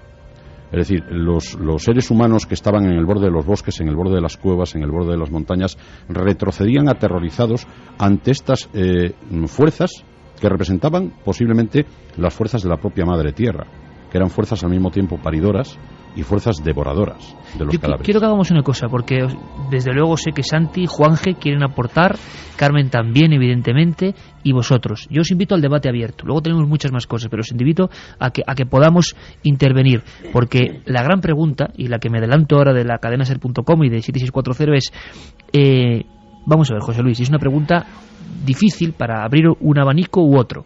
¿Estamos hablando de mitología, como tú has dicho? ¿O tú crees que esta gente ahora mismo que ha visto esto se demuestre? Claro, la policía, y ahora vamos a hablar con ellos, están buscando pruebas físicas. ¿Mienten o no? ¿Es mitología, es de mito que no existe? ¿O la gente ha visto esto de verdad? Bueno, eso mismo me pregunto yo cuando veo esos acantilados llenos de representaciones, como algunas de las que yo tengo aquí dibujadas en mi cuaderno, representaciones de unos seres a los que les salen rayos de las cabezas, con unas manos extrañísimas, en forma de gancho, en forma de garfio, sin pies, a veces, ¿no? O unas veces con pies, otras veces sin pies, o con unos pies de 6 dedos. ¿Tú crees que se puede ver esto, José Luis? En los días que corren, alguien, por ejemplo, en un poblado miserable, como Miñaca, o miserable, entiéndenme, todos los amigos de allí, a que no es precisamente Manhattan, o sea, es una aldea apartada, donde la vida es dura y la gente, precisamente por eso, no tiene que inventarse tonterías. Y ven algo que parece increíble, que parece un espectro, que les parece la Santa Muerte. ¿Esto va más allá del mito? ¿Lo han visto de verdad? ¿Esas fuerzas están interaccionando con nosotros desde tiempo remoto? Yo estoy convencido, cada vez más convencido. Cuanto más lo estudio, más convencido estoy de que interaccionaron con nosotros hace muchos miles de años, probablemente a principios del Paleolítico, fueron representados en las cuevas. Los chamanes probablemente intentaron entrar en contacto con ellos, intentaron dominar esas fuerzas terribles de la naturaleza. Hay algún antropólogo que dice que los dioses nos libren de las fuerzas terribles de la naturaleza. Es decir, la naturaleza es una entidad que en ocasiones puede ser terrible. Yo estoy convencido de que esas personas vieron, no fabulan en absoluto. De hecho, la mitología está construida de eso. Está construida de esas aportaciones que bien pueden ser en un momento dado absolutamente fantásticas, pero claro, ¿cómo se encuentra uno ante una crónica de un cronista español que venía de Valladolid o de tal, que llegó a esas tierras extrañas de Mesoamérica y que se encontró con la Tlantepucilama? Y bueno, ¿qué es eso? No, la Tlantepucilama es una diosa caníbal que devora todo lo que encuentra. Lo que tenéis que hacer es darle miedo para que no os coma. Entonces, claro, él evidentemente no podía reaccionar más que describiéndolo de una forma un poco anecdótica, un poco novelesca, pero eso en realidad encubría probablemente una verdad. ¿Y qué significa que en el año 2008, como en el año 66, como ha contado Santi, como en decenas de casos, como en el año 79 en el desierto de Perú, como hemos contado, la gente en el día científico de los móviles, internet, de la pantalla, los mensajes, el micrófono, siga de vez en cuando, en cierto momento y quizá por una sola vez en su vida, viendo esto de cuando en cuando? Yo, que tú bien sabes que estoy metido últimamente más en cuevas que en la superficie, es que yo he visto esas caras de demonios grabadas. Yo las he visto, y algunas, precisamente las más raras, que hasta los prehistoriadores huyen de ellas, tienen 15.000, 20.000 años y son el terror, y están ahí como emergiendo de lo más profundo de la tierra. Algunos dirán que el infierno, y están ahí.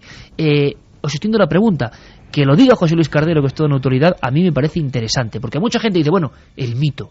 No, pero es que ese mito de vez en cuando se aparece. Pero es que hay una cosa que me parece muy curiosa, que además coincidís en los dos y se coincide en el terreno. Yo conozco bien el estado de Guerrero, y es que en el estado de Guerrero, para muchas tribus mexicas y de la zona y aztecas, estaba el infierno. Claro, el infierno era ni más ni menos, que se puede visitar, y yo he estado, es Cacahuamilca, que es la cueva más grande del mundo. Vamos a ver, Cacahuamilca, que yo... Y está justo donde estamos hablando de estos fenómenos. Guerrero, sí, en el estado de Guerrero. El famoso Xibalbá. El Xibalbá era el inframundo de los mayas. En este caso hay lugares como Balancancheo, otras cuevas que son modificadas. Cacahuamilca, para que os hagáis una idea, algunas de las salas de Cacahuamilca que yo he filmado, pues cabe dentro de un edificio de unas 22 plantas. El final de Cacahuamilca no se ha descubierto nunca. Hay ríos subterráneos abajo, la gente ya no puede bucear por ellos. O sea, es la cosa más enorme de cueva del mundo, o sea, a nivel matemático y a nivel físico. Entonces es muy curioso cómo las tribus de aquella zona lo veían como una puerta al inframundo, de salida de demonios, y le tenían miedo. No sé si hay pinturas rupestres allí, yo no lo desconozco porque estuve como 4 o 5 horas que no da tiempo a ver prácticamente, vamos, no llegué ni a hacer el recorrido turístico. ¿Cuántas cosas nos quedan por ver, Juanje? Efectivamente. Entonces es curioso que en toda la mitología de la zona y de todas las tribus de aquella zona de México pensaban que la puerta al infierno era Cacahuamilca, porque bueno, ni ellos ni nadie a día de hoy, repito, ha llegado hasta el final de Cacahuamilca. Y sobre lo que me comentaba José Luis, yo pienso, hay una cosa que tengo clarísima, realmente la gente lo ve. O sea, han visto ese tipo de cosas. La policía, por mucho que intente buscar evidencia física, no va a encontrar absolutamente ninguna. Un rastro, a ver si podemos conectar un rastro de sangre, entonces, una pisada. Aquí la historia, y esto, como decía John Keel, decía él, son físicos, pero no dejan huellas. Son sombras. Efectivamente. Entonces, ¿es eso? ¿Son realmente ese tipo de dioses o es realmente una parte de nuestra conciencia ancestral que por lo que sea se manifiesta en esos lugares? Pero que esos lugares daban miedo y siguen dando miedo, como Cacahuamilca, por ejemplo, desde hace miles de años, hace 500 años, y a día de hoy, me parece muy curioso. No, sí lo ven y llevan mucho tiempo viéndolo. Una de las cosas más bonitas que me ha pasado como investigador es una de esas veces que estás buscando una cosa y te encuentras con otra completamente diferente. Y fue como me encontré con la primera aparición de algo muy parecido al Mothman, mucho antes de John Keel, en 1922. Cuando en los 70 la Fuerza Aérea Estadounidense hace el proyecto Libro Azul para investigar los ovnis, recopila por todos los Estados Unidos, FBI, policías estatales, etcétera, etcétera, todo lo que tuviera remota relación con lo que era el fenómeno ovni. Y entre esos informes, que luego se desclasificaron, y que son unos legajos inmensos, una de las curiosidades que había era la historia de William S. Lamb, que el día 22 de febrero de 1922 estaba de caza por un bosque de Nebraska. 1922. O sea, mucho antes de la aparición oficial del primer supuesto platillo blanco. Efectivamente. Pues iba de caza como tenía por costumbre, era un hombre de campo y le gustaba cazar. Y ve una criatura alada, un pájaro enorme, que le llama mucho la atención. ¿Cuál no sería su sorpresa cuando ese pájaro, hasta ese momento, aterriza a pocos metros de él y descubre que es una figura antropoide, humanoide, que se vuelve y le mira con unos enormes ojos rojos encendidos, exactamente igual que lo que 40 años después describirían los testigos del Mothman. La criatura sale corriendo con sus 2 piernas, porque hablamos de piernas porque parecía que, según él, era una gárgola, era un ser demoníaco, pero con alas y con brazos y piernas. El señor Lamb la persigue durante un buen trecho hasta que el agotamiento puede con él, y cuando ya pues da por perdida esa caza, digámoslo así, pues informa al sheriff local, que a su vez informa a la policía estatal, y ese informe termina muchos años después en uno de esos expedientes ovnis desclasificados, y es un caso que no tiene absolutamente nada que ver con los ovnis. Es muy curioso porque hay muchas observaciones de ese tipo desde hace mucho tiempo. Las sensaciones se parece exactamente, se te asemeja a algún dios en concreto. Hay quien dice, bueno, hay un filósofo eminente, Patrick Harpur, que ha hecho un libro muy recomendable, Realidad Daimónica, habla de los daimones, ¿no? Sí. Que eran como estas criaturas que no sé qué exactamente eran y que podían de vez en cuando intervenir en nuestro mundo, como parece que ocurre. Estamos adaptando desde la antigüedad una serie de creencias, para otros es el inconsciente colectivo, ¿no? Como decía Jung, una especie como de temores que todos tenemos, pero ¿por qué cierta gente, en cierto momento, en mitad de una carretera solitaria, y le marca la vida, y además tiene una impotencia tremenda para hablar con nadie de esto? Les ha marcado y punto. Como ocurría en ese pequeño pueblo de Virginia, además luego era como si fuera el augurio de algo malo que iba a pasar, como emisarios de algo malo. Se parece exactamente, tú has mencionado varios dioses, viendo ya descripciones exactas de esta especie de criatura alada, ¿podríamos tener algo desde el principio del tiempo? Pues porque el Pazuzu también se parece mucho. Sí, Pazuzu protagonista del Exorcista, mucho. Ese demonio babilónico con unas alas, ¿no? Hay una figura que yo estoy precisamente estudiando ahora en un trabajo que estamos haciendo sobre distintos tipos de muerte, que es Gorgo. Gorgo es, vosotros conocéis seguramente todos a la Gorgona. La famosa Gorgona eran 3 hermanas que vivían muy cerca del lugar del territorio de los muertos. Había 2 de ellas que eran inmortales, pero había una tercera que se llamaba Medusa, que era mortal, se podía morir. Y recibieron pues una serie de personas, entre ellas Perseo, el encargo de cortarle la cabeza, porque tenía una mirada paralizante. A mí me recuerda mucho lo que acaba de decir Santiago, porque era auténticamente peligroso enfrentarse con esto. ¿Qué es lo que representa Gorgo? ¿Qué es lo que representa la Gorgona? La Gorgona yo creo que representa, además de muchas otras cosas que se pueden decir, representa un temor ancestral que anida en nosotros y que persiste ahí desde hace muchísimos años. Yo creo que desde el principio de la humanidad como especie.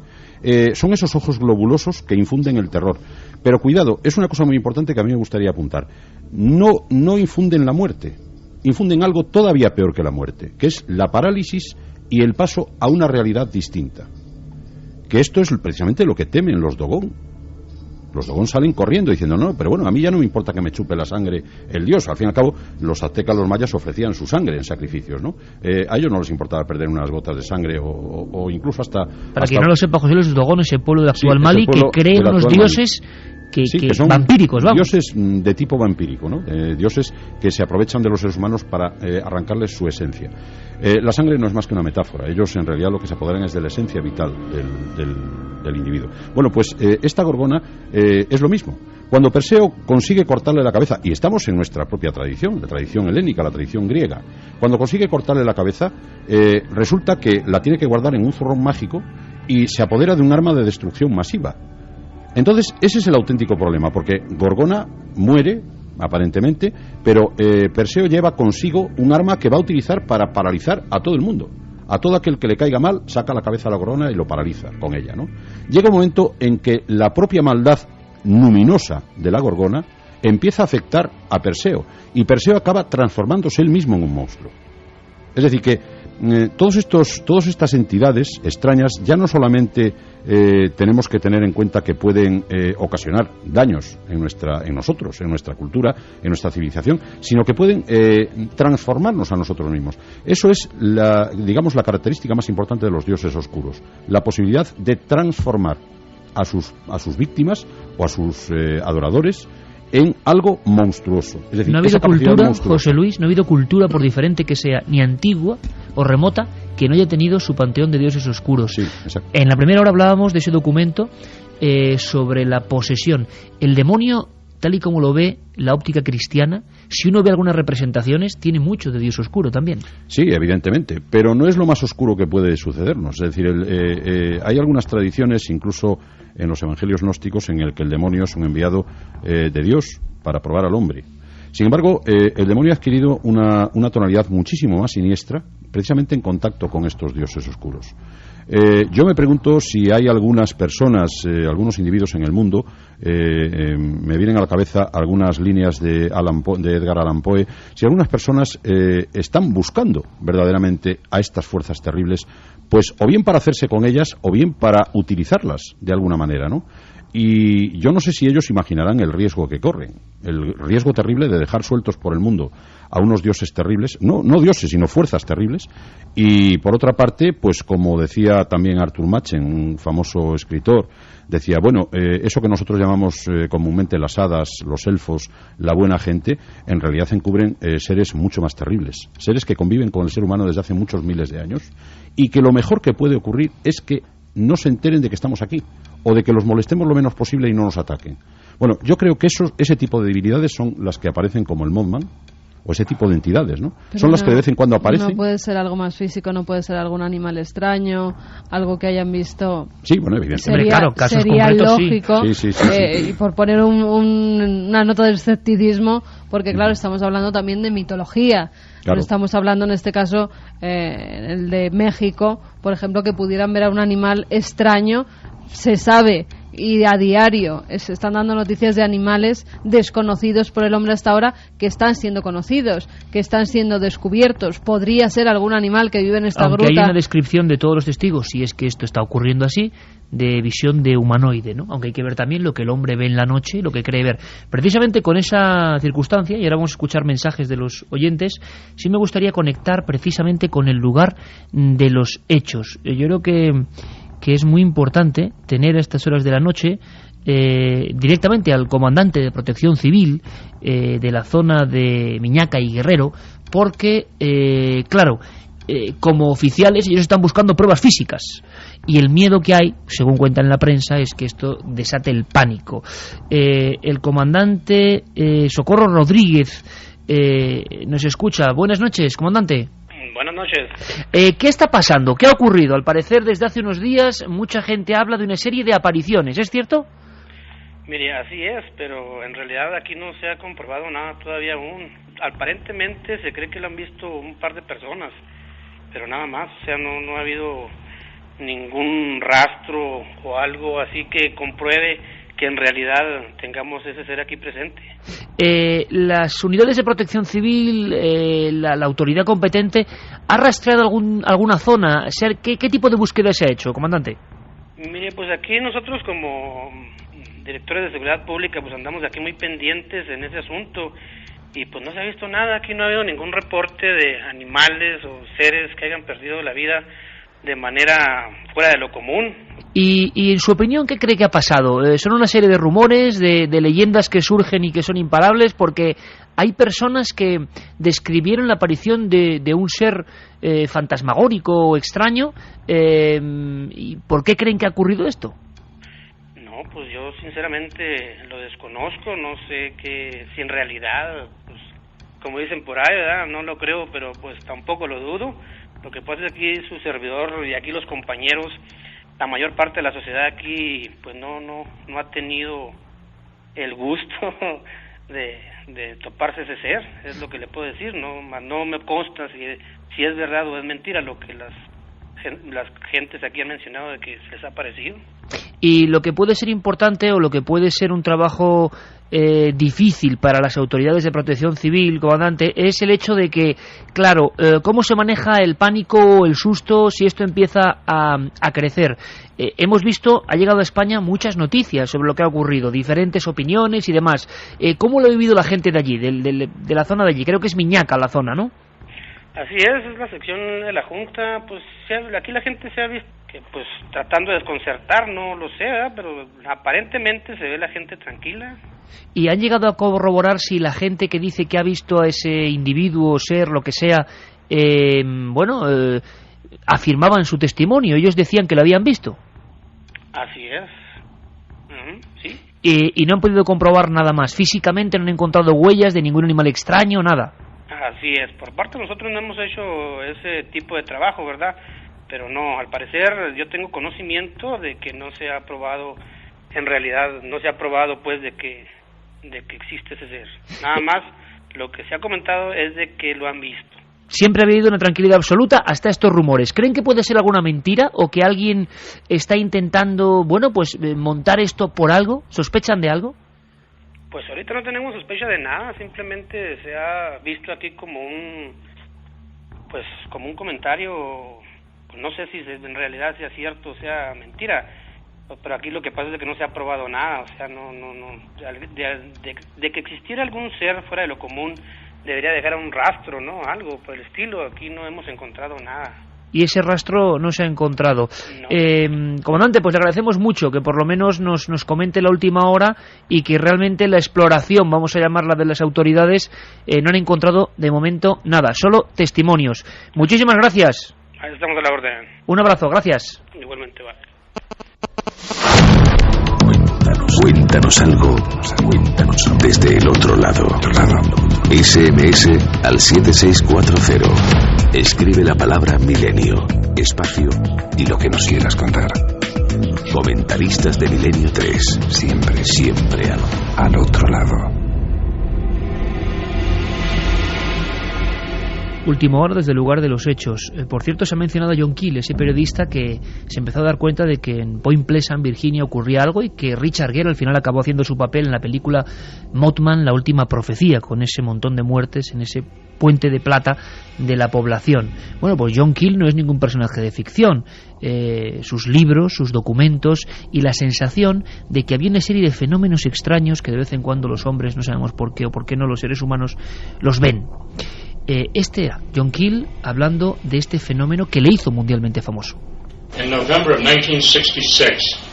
En noviembre de 1966, 4 jóvenes conducían un coche y vieron una especie de hombre de gran tamaño, como de 6 o 7 pies de altura, que permanecía de pie cerca de este generador eléctrico. De repente esta criatura se alzó en el aire y siguió al coche. Ellos iban como a 60 millas por hora, así que se dirigieron a la comisaría de policía y los agentes estaban tan convencidos al ver sus comportamientos que convocaron una rueda de prensa al día siguiente. Y periodistas de los diarios locales que llamaron a esta criatura Mothman. Y ese fue el principio de Mothman. ¿Cómo suena, Santi? A John Keel diciendo Mothman, mensaje 7640 y cadenaser.com. Y Milenio3 con número @cadenaser.com, que es que cada vez tenemos más vías de contacto. Ya si no nos escriben es porque no quieren. Hola, Iker y compañía. ¿Habéis hablado alguna vez del Sol Negro? ¿Puede tener algo que ver con la visión de estos seres o dioses extraños? ¿Sol Negro? José Luis. Sí, el famoso Svartesson, que está en el castillo de Bebelburg, cerca de Paderborn. El Sol Negro es una representación formada por un círculo central, 12 runas Sobilo, que teóricamente... ¿Runa Sobilo? ¿Qué es? Sí, la runa Sobilo es la runa Sigma, por ejemplo, en el escudo que tenían en el escudillo que tenían las SS, las 2 S en forma angulada, eso es una runa Sobilo, ¿no? Entonces 12 runas Sobilo alrededor de un círculo forman el Svartesson o el Sol Negro, que está dibujado en el castillo de Bebelburg en Alemania. Entonces es curioso porque al parecer eso entraba en conexión con una serie de rituales que se hacían allí, de los cuales curiosamente el único que nos habla es Walter Schellenberg, que era el jefe de seguridad del SD, de las SS, el jefe del contraespionaje, para entendernos. Es el único que nos dice en sus memorias que allí en ese castillo se hacían una serie de rituales extraños con este Sol Negro. Da la sensación de que precisamente los nazis fueron uno de esos que quisieron manejar estas fuerzas, ¿no? Sí, parece ser que sí. Y se documentaron muy bien. Parece ser que sí, porque justamente debajo del Sol Negro, en la que es la cripta, aparece la famosa esvástica radiata, que aparece también en unas urnas cinerarias de Etruria. Es decir, es un símbolo muy antiguo que está muy vinculado siempre con los muertos y con los lugares de transición. Etruscos, ni más ni menos, metidos en el ajo, una de las culturas más extraordinarias y extrañas que habitan en la Tierra. Carlos Fernández nos dice una pregunta. En la mitología griega existe la hidra. Hoy en día los lagos tienen una planta igual. Si se cortaba un brazo salían otros 2. ¿Tiene algo que ver? Bueno, la hidra es uno de los famosos monstruos con los cuales se enfrentó, creo que Hércules, en uno de sus trabajos. Efectivamente, era un ser, pero no representaba exactamente a lo luminoso, era un ser como tantos otros que había en la mitología griega. Una fábula, ¿no? Sí, una especie de fábula que se cortaba una cabeza y surgía otra. Era un ser que, por otra parte, aparecía también en el Hades, en el inframundo. Tenía un cierto parentesco, creo recordar, con Cerbero, con el perro, que también tenía un montón de cabezas y de serpientes saliendo de su lomo. Y que curiosamente esas cabezas cuando se cortaban se volvían a reproducir otra vez, ¿no? Pero yo creo que no representa tanto los dioses oscuros como la pura y simple mitología, animales extraños y seres fabulosos. Alex y David preguntan si se podría pensar de alguna manera que hay lugares más receptivos para la aparición del mal. ¿Qué opináis? Menuda pregunta que acaba de lanzar este amigo. Claro, yo estoy convencido. Conozco unos cuantos, además. A ver, dinos unos cuantos, José Luis, aquí, pero a bote pronto. Tenemos que ir muy breves con las preguntas, pero nos interesa. Si tú dijeras una serie de lugares donde el mal se imanta... Bueno, acabo de venir de uno, ¿no? Sí, acabo de venir de uno que me ha dejado traumatizado totalmente. Birkenau, Bergen-Belsen, cualquiera de los campos de exterminio alemanes son lugares en donde reside el mal. Hay alguno que otro también en donde aparece algún monumento megalítico que yo conozco por Bretaña, en donde la tradición dice que allí dentro están anclados unas cuantas docenas de demonios, que los druidas han colocado el pedrusco encima de ellos, aprovechándose de un poder que tenían, con el triple signo, que es la triple espiral, y los han encerrado allí. Es decir, hay algunos lugares que efectivamente sí destilan una cierta... ¿Tú si dijeras un lugar, Santi, así a bote pronto, que que crees que fuese maligno? ¿Coincidirías con José Luis o dirías algún otro? Hombre, hay un montón. Ahora mismo me acuerdo, por lo reciente de haberlo relatado en este programa, me acuerdo del famoso Monte Superstición, donde se encontraban esos decapitados sin explicación y que tenía fama de ser un sitio malignamente sagrado o un sitio a tener cuidado, pues ya desde las más antiguas tradiciones de los apaches. Sí, señor. Y Juan, que si dijeras uno, aunque nos he dicho uno antes. No lo dudo, Entremont en Francia. Para los también antiguos cortadores romanos, de cabeza. Habéis dicho 3 sitios donde los cortadores de cabeza estaban a la orden del día. Pero bueno, en Entremont no solamente se cortaban las cabezas, sino que los romanos llamaron aquello intermundum o entremundos, o sea, del horror que les provocó aquello. Un lugar que en la antigüedad, hace más de 2000 años, no solamente se cortaba la cabeza de la gente y se hacían rituales donde el que había cortado la cabeza se apoderaba de su alma, momificando la cabeza de la víctima con aceite de cedro, sino que es el primer lugar donde pienso que se fotografía lo macabro en la historia. ¿Por qué?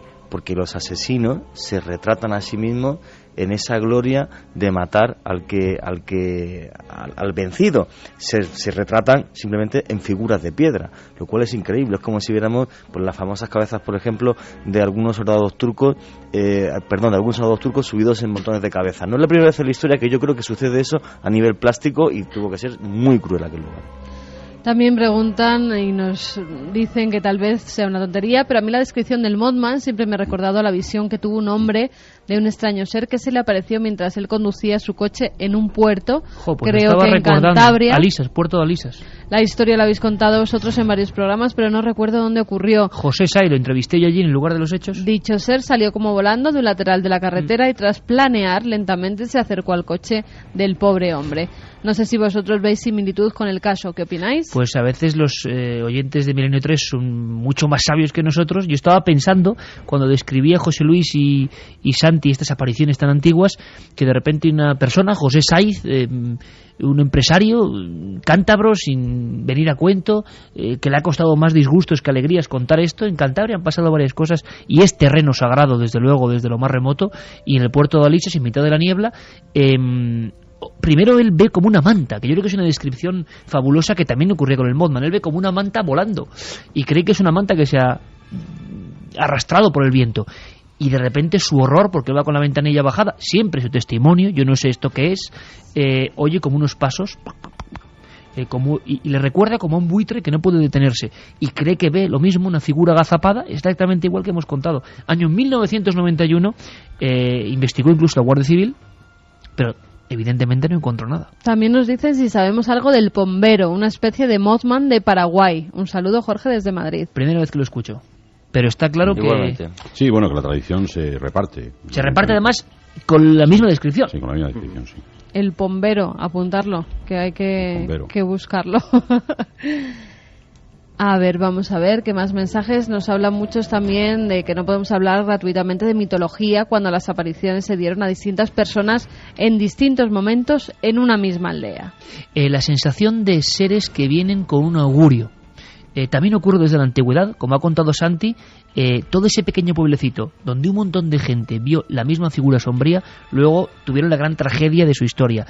En otros casos que tú conoces como antropólogo, José Luis, ¿ha ocurrido también? ¿Son emisarios de algo?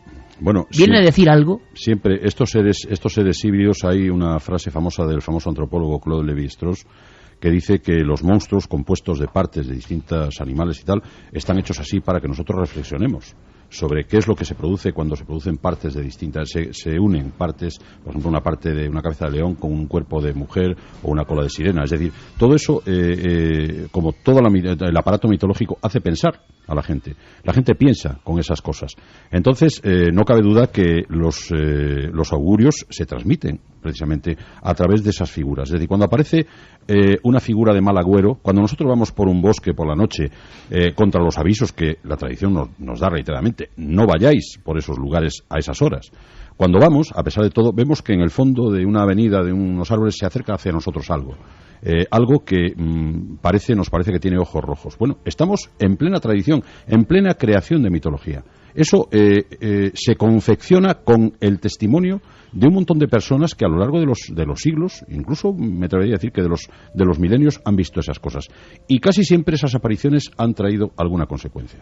O bien la muerte, acordaros que la propia Santa Compaña o la propia Estade o la propia tropa de Odín traen como consecuencia la muerte. Que la descripción de la Santa Compaña, sea lo que sea, y viene de los barrios, es exactamente lo mismo que este chico en su coche llamando por el móvil a su madre diciendo me voy a morir aquí en México, describía la Santa Muerte, que no ve la Santa Muerte, y es la misma descripción de la Santa Compaña, prácticamente, ¿no? Igual, es como un esqueleto con una capa negra. José Luis, ¿y qué opinas de que en lo más profundo de muchas cuevas prehistóricas, en casi todas las importantes, aparece un hombre erguido con cabeza de bisonte?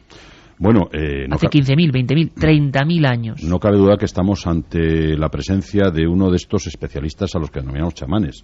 Es decir, probablemente... ¿Chamanes o puede ser la figura que estaba describiendo antes? Pueden ser varias cosas. Es decir, yo los tengo aquí dibujados. Es decir, hay a veces cuando te encuentras con estas cosas que tienen 6.000, 7.000, 8.000 o 10.000 años, dices tú, bueno, pero ¿esto qué puede ser? ¿Qué son estos seres que se aparecen ante nosotros con los brazos extendidos como si salieran de la pared? Todo esto está en las paredes. Las paredes son como un límite con el otro mundo, ¿no? Entonces, yo creo que pueden ser eso, pero también pueden ser la representación de esos especialistas que son capaces de gobernar hasta cierto punto estas fuerzas. Que estas fuerzas pueden controlarse de alguna manera y ellos son capaces de controlarlas dibujándolas.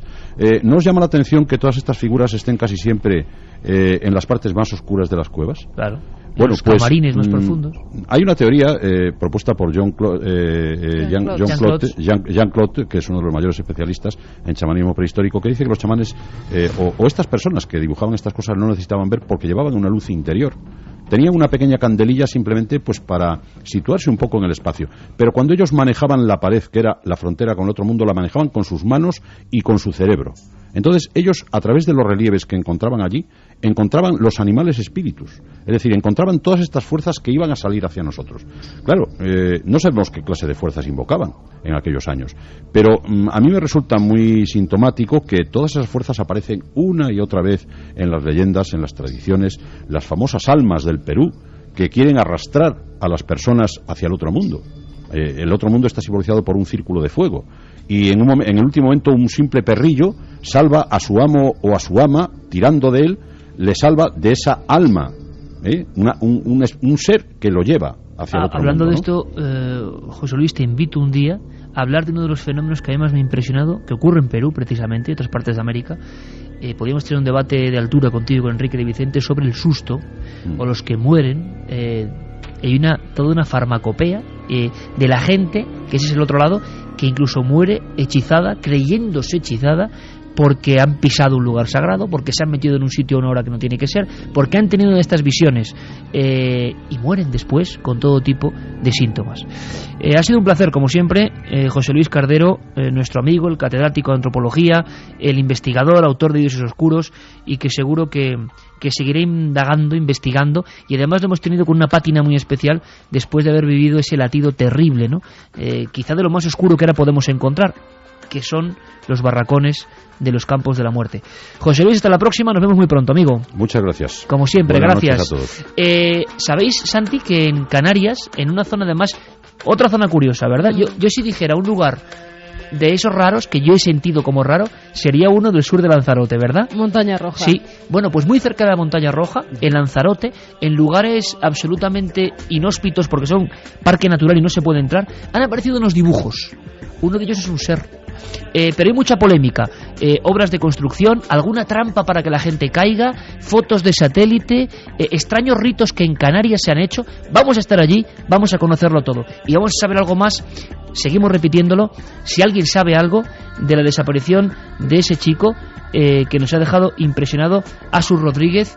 Accidente, sale corriendo de un accidente, le ven varios ciclistas, ha desaparecido Miraflores de la Sierra hace 15 días. Hablamos con la Guardia Civil porque necesitamos toda vuestra ayuda. Seguimos en contacto. Ahora las noticias, un poco de esta música mágica que pone el maestro Yeré Martínez y volvemos. 3 y 5 minutos de la madrugada y la nave, le llamamos ya a veces Enterprise incluso, y muchos correos electrónicos ese milenio3@cadenaser.com, muchos aficionados a Star Trek nos lo hacían recordar, porque es el lugar donde está Carlos Nicolás, nuestro técnico, envuelto de mandos, de pantallas, nuestro auténtico lugarteniente, que ya está despegando, es la propuesta que realiza la cadena SER, el planteamiento, el menú de una hora intensa de misterio, de información, de periodismo. Carlos Barroso, Katia Rocha, Carmen Porter y este que os habla, Iker Jiménez, somos parte de la tripulación, así que, sin más preámbulos, despegamos. Milenio 3. Y empezábamos con una noticia, con una investigación, con una última hora, que, bueno, hemos intentado de la mejor manera llevaros hasta las últimas consecuencias. Todos lo sabíais, los seguidores del programa, cada día además sois más, y nos alegra, nos sobrecoge y simplemente nos imprime mayor responsabilidad para hacerlo o procurar hacerlo cada día mejor. Santuario de la Cabeza en Andújar, un lugar donde parece que hay una conexión, un nexo de unión, algo con el célebre asunto mágico, mítico, auténtico, misterioso de las caras de Belmez. Carmen Porter, estuvimos allí, ¿verdad? Estuvimos allí, Iker, buenas madrugadas. Bueno, menuda descripción que has hecho de la cripta. Nos hemos quedado todos un poco sobrecogidos.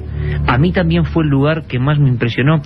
Yo creo que todos los amigos de Milenio 3 saben ya de qué estamos hablando, de ese lugar, de esa familia muerta, de esa conexión, de ese informe de la policía científica, rigurosa, exclusiva, hay que decirlo así, porque es así, moleste o no moleste, porque hemos hecho un informe en el que las comparativas son sensacionales, más allá de la casualidad, 68,7%, si no recuerdo mal, pero el lugar, Carmen, tenía fuerza, ¿verdad? Tenía...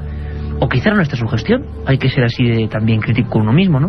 No podía lo sé. ser, lo que pasa que, por llamarlo de alguna forma, la parafernalia que allí se podía contemplar, pues la verdad impresionaba, lo he dicho antes, esas velas, esas prótesis, trajes de niños pequeños, trajes de novia, todos que además, ellos... claro, se veían flotando en la oscuridad de un túnel gigantesco y completamente oscuro. Claro, bueno, cripta. Solo con el iluminarse de esas velas. Hoy ha sido un programa de miedo, mucha gente lo dice, hemos recibido decenas de mails justo al acabar el programa, y claro, un programa de mucho miedo, sí, pero queríamos llevar la voz de ese momento. Estábamos en pleno monte, yo me pregunto a veces qué demonios hacíamos en pleno monte hace unas horas intentando grabar algo, bueno, o intentando ver algo en el sentido de recuperar la historia de eso, ¿no? Sobre todo yo me lo pregunté cuando al subir y ir al santuario nos dijeron que era tiempo de linces, que por el monte había muchos linces y que nos podíamos haber encontrado con uno. Bueno, para linces, vosotros, los que formáis el equipo de Milenio 3, que ninguna noticia se escapa.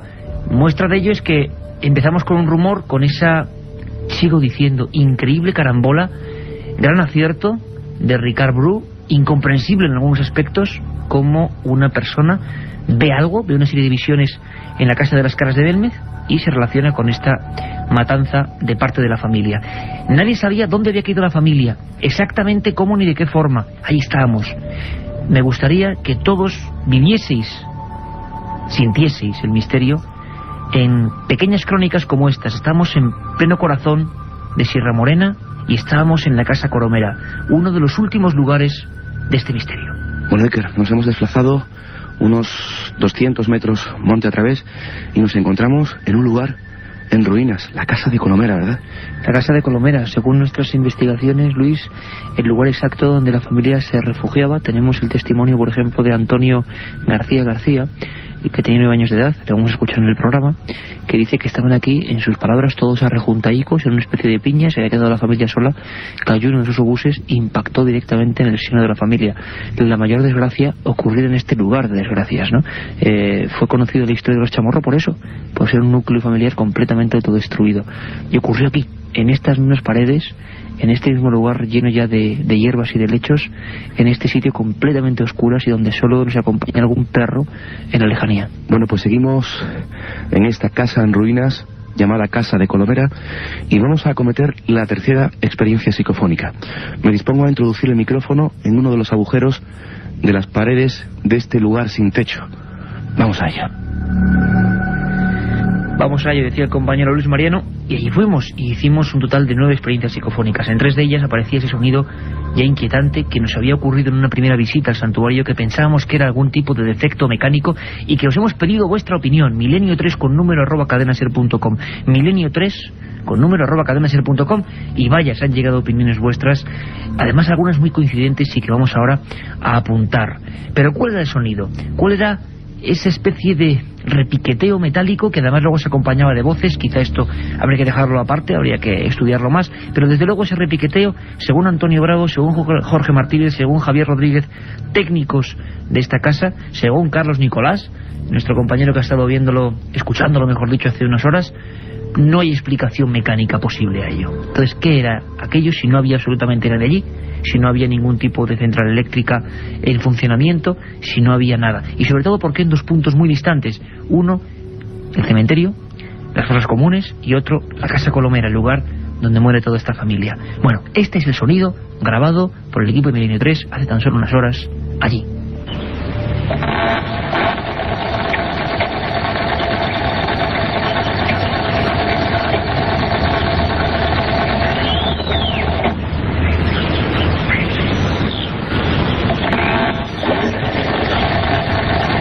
Una puerta, una vieja máquina de coser, 1000 cosas pueden ser.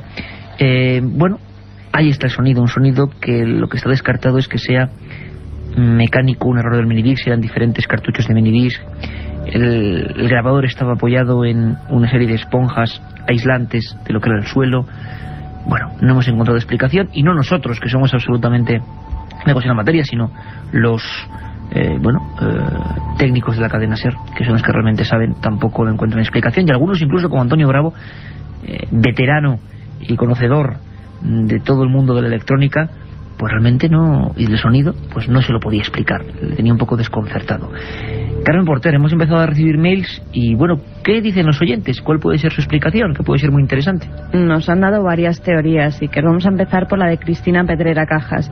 Después de felicitarnos, Cristina de Alcorcón nos dice que ha estado escuchando el programa con su madre y que ella cree que lo que se oye podría ser una metralleta por el ruido repetitivo y tan metálico. Una metralleta.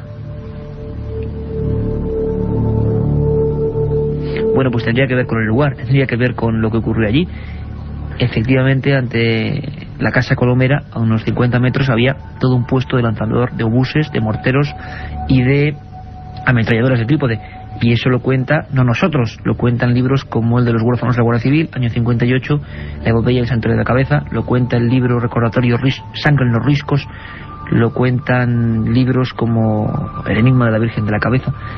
Bueno, varias instituciones, historiadores, que intentan preguntarse también por qué desapareció una virgen allí, porque la virgen desapareció en ese momento allí, pero bueno, sería otra historia. Más mails, Carmen, más hipótesis. Juan desde Cáceres también es de la misma opinión y además nos cita, dice, una ametralladora, la típica utilizada en guerra más o menos antiguas, montada sobre un trípode. Lo que hemos dicho, una ametralladora sobre un trípode. Más, Carmen. Para Alberto nos dice que sobre la psicofonía que hemos escuchado esta noche parece totalmente el motor de una motocicleta antigua. También un elemento antiguo, podría ser algo que arranca, pero es extraño porque es completamente asimétrico, a veces tarda 10 segundos en volver a aparecer en la grabación digital, una grabación, como han repetido antes los técnicos de la cadena SER, que no hay ningún motor, es un rayo, el láser, una pista completamente digital que no puede verse afectada. Además, en las otras no aparecía. ¿Qué sentido tendría una moto arrancando? Hablando de sentido, sin duda alguna, la ametralladora. Pero bueno, alguna hipótesis más, Carmen. Millán nos apunta otras dos hipótesis y nos pregunta, ¿no se os ha ocurrido pensar que ese ruido parece ser el de una puerta o un cajón de madera? ¿O podría ser el canto de algún sapo o algún que otro animal de la zona? Bueno, pues quién sabe. Extraño, sí, que en las otras grabaciones, 9 dobles grabaciones en grabadora analógica común y en minidisc no aparezca en ningún momento el sapo. Y hay una cosa que yo recordaba, Carmen, que a mí me inquietó, y es que solo en los momentos en que salen estos 3 sonidos, en 3 grabaciones, es cuando los perros de la lejanía y los animales y los pájaros se vuelven como locos. En el resto de grabaciones en el mismo lugar no pasa absolutamente nada. No, curioso, además, ¿verdad? Los pájaros además estaban callados y cuando pusimos a grabar pues el minidisc también en lo que es la cripta y en la Casa Colomera, los perros que en ella se escuchan también estaban completamente callados. Carmen. Otras dos hipótesis que nos apuntan Ion Antolín y Sap. La de una máquina de coser antigua, ese pedaleo de las máquinas antiguas de coser que le recuerdan a cuando sus abuelas cosían en los pueblos. Los dos coinciden, ¿no? Exacto. O sea que ametralladora y máquina de coser antigua y elementos antiguos los más coincidentes, y todos, ¿no?, coinciden en ello. Rubén Darío Díaz también nos dice que le recuerda a la polea de un pozo que tienen en casa también de sus abuelos. Qué bueno. Impresionante, una carpeta llena de opiniones tan solo vuestras. Yo lo digo siempre, sois muy importantes para este programa. Recibimos, y quiero además mandar un abrazo, sucesos en un colegio de Trujillo, Cáceres, además un lugar mítico, avistamientos supuestamente de ovnis, antiguas historias, leyendas urbanas y leyendas reales. Bueno, todo tipo de cosas que recibimos cada semana que nos enorgullecen y que desde luego cada una de ellas serán tratadas, porque vosotros podéis ser informadores. En vosotros está la posibilidad de que esta hora de 3 a 4, y la primera por supuesto de 10 y media a 11, la cadena SER tenga la mejor información, y la mejor información a veces la dan los mejores oyentes. Y hablando de mejores oyentes y gente con la que sentimos afinidad, qué alegría nos hemos llevado. Alegría porque el periódico, no un periódico cualquiera, sino el periódico decano en la prensa española, El Norte de Castilla, que en los años 70 tuvo colaboradores de la talla de El Padre Felices o Juanjo Benítez informando sobre los misterios, pues hacía muchos años, como algún que otro lugar, muchos años en que no se tocaba el tema del misterio, y con lógica y con certeza, porque claro, viendo la imagen chabacana absolutamente desproporcionada e irreal que dan algunos medios, ¿quién se va a meter a informar de estos temas? Pero el Norte de Castilla lo ha hecho con valentía, y ha habido dos compañeros, Ángel del Pozo y Pedro García, que empezaron este año pasado una sección Castilla Misteriosa. ¿Te acuerdas, Carmen, que los primeros artículos nos los daban en mano en Valladolid? Sí, con unas conferencias que organizó Nacho Ares, también pues colaborador de este programa, y allí es verdad que nos dieron justo el artículo que ha ganado ese premio, el reportaje que ha ganado, que ha merecido ese galardón para nuestros dos compañeros. Un galardón que es el premio de periodismo de la Diputación de Valladolid, ni más ni menos, un premio con gran prestigio a nivel de Castilla, un premio que hay radio, hay televisión en prensa escrita, y de toda la prensa escrita en Castilla, un reportaje de nuestros compañeros, un reportaje dentro de una sección que animamos y apoyamos, se llama Castilla Misteriosa, y fijaros el título, El Sillón del Diablo.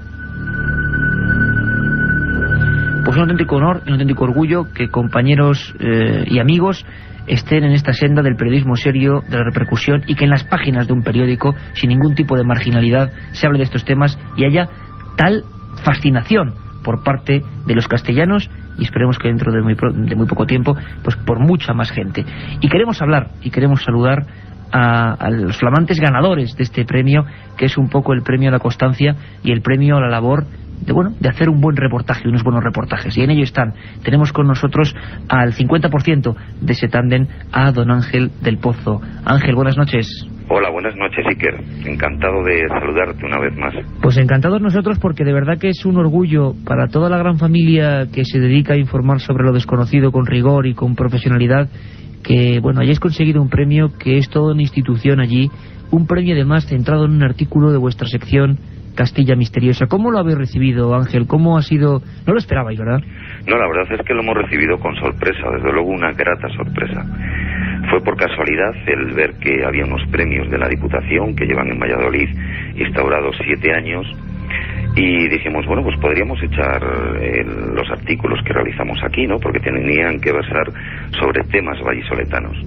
Y se nos ocurrió, y así fue, y la sorpresa ha sido, pues hace 15 días, cuando nos han comunicado que habíamos ganado el premio de la Diputación de Valladolid al mejor artículo periodístico del año 2002. Bueno, ¿y cuál es el artículo en concreto que os han premiado, que ha merecido ese galardón? Es todo el esfuerzo y toda la serie en realidad, pero se premia sobre todo a un artículo muy concreto de una historia que desconocíamos por completo. Yo la primera vez que la leí fue precisamente delante de vosotros, allí en Valladolid. Ahora la pusimos en tus manos. Exacto, y una historia preciosa sobre un sillón muy especial, ¿no? Pues es una historia sobre el denominado Sillón del Diablo, y estamos hablando de un objeto maldito. Ese sillón estuvo colgado de la sacristía de la vieja Universidad de Valladolid, a una altura superior de la de un hombre, boca abajo, y su propósito era que nadie se sentara en él.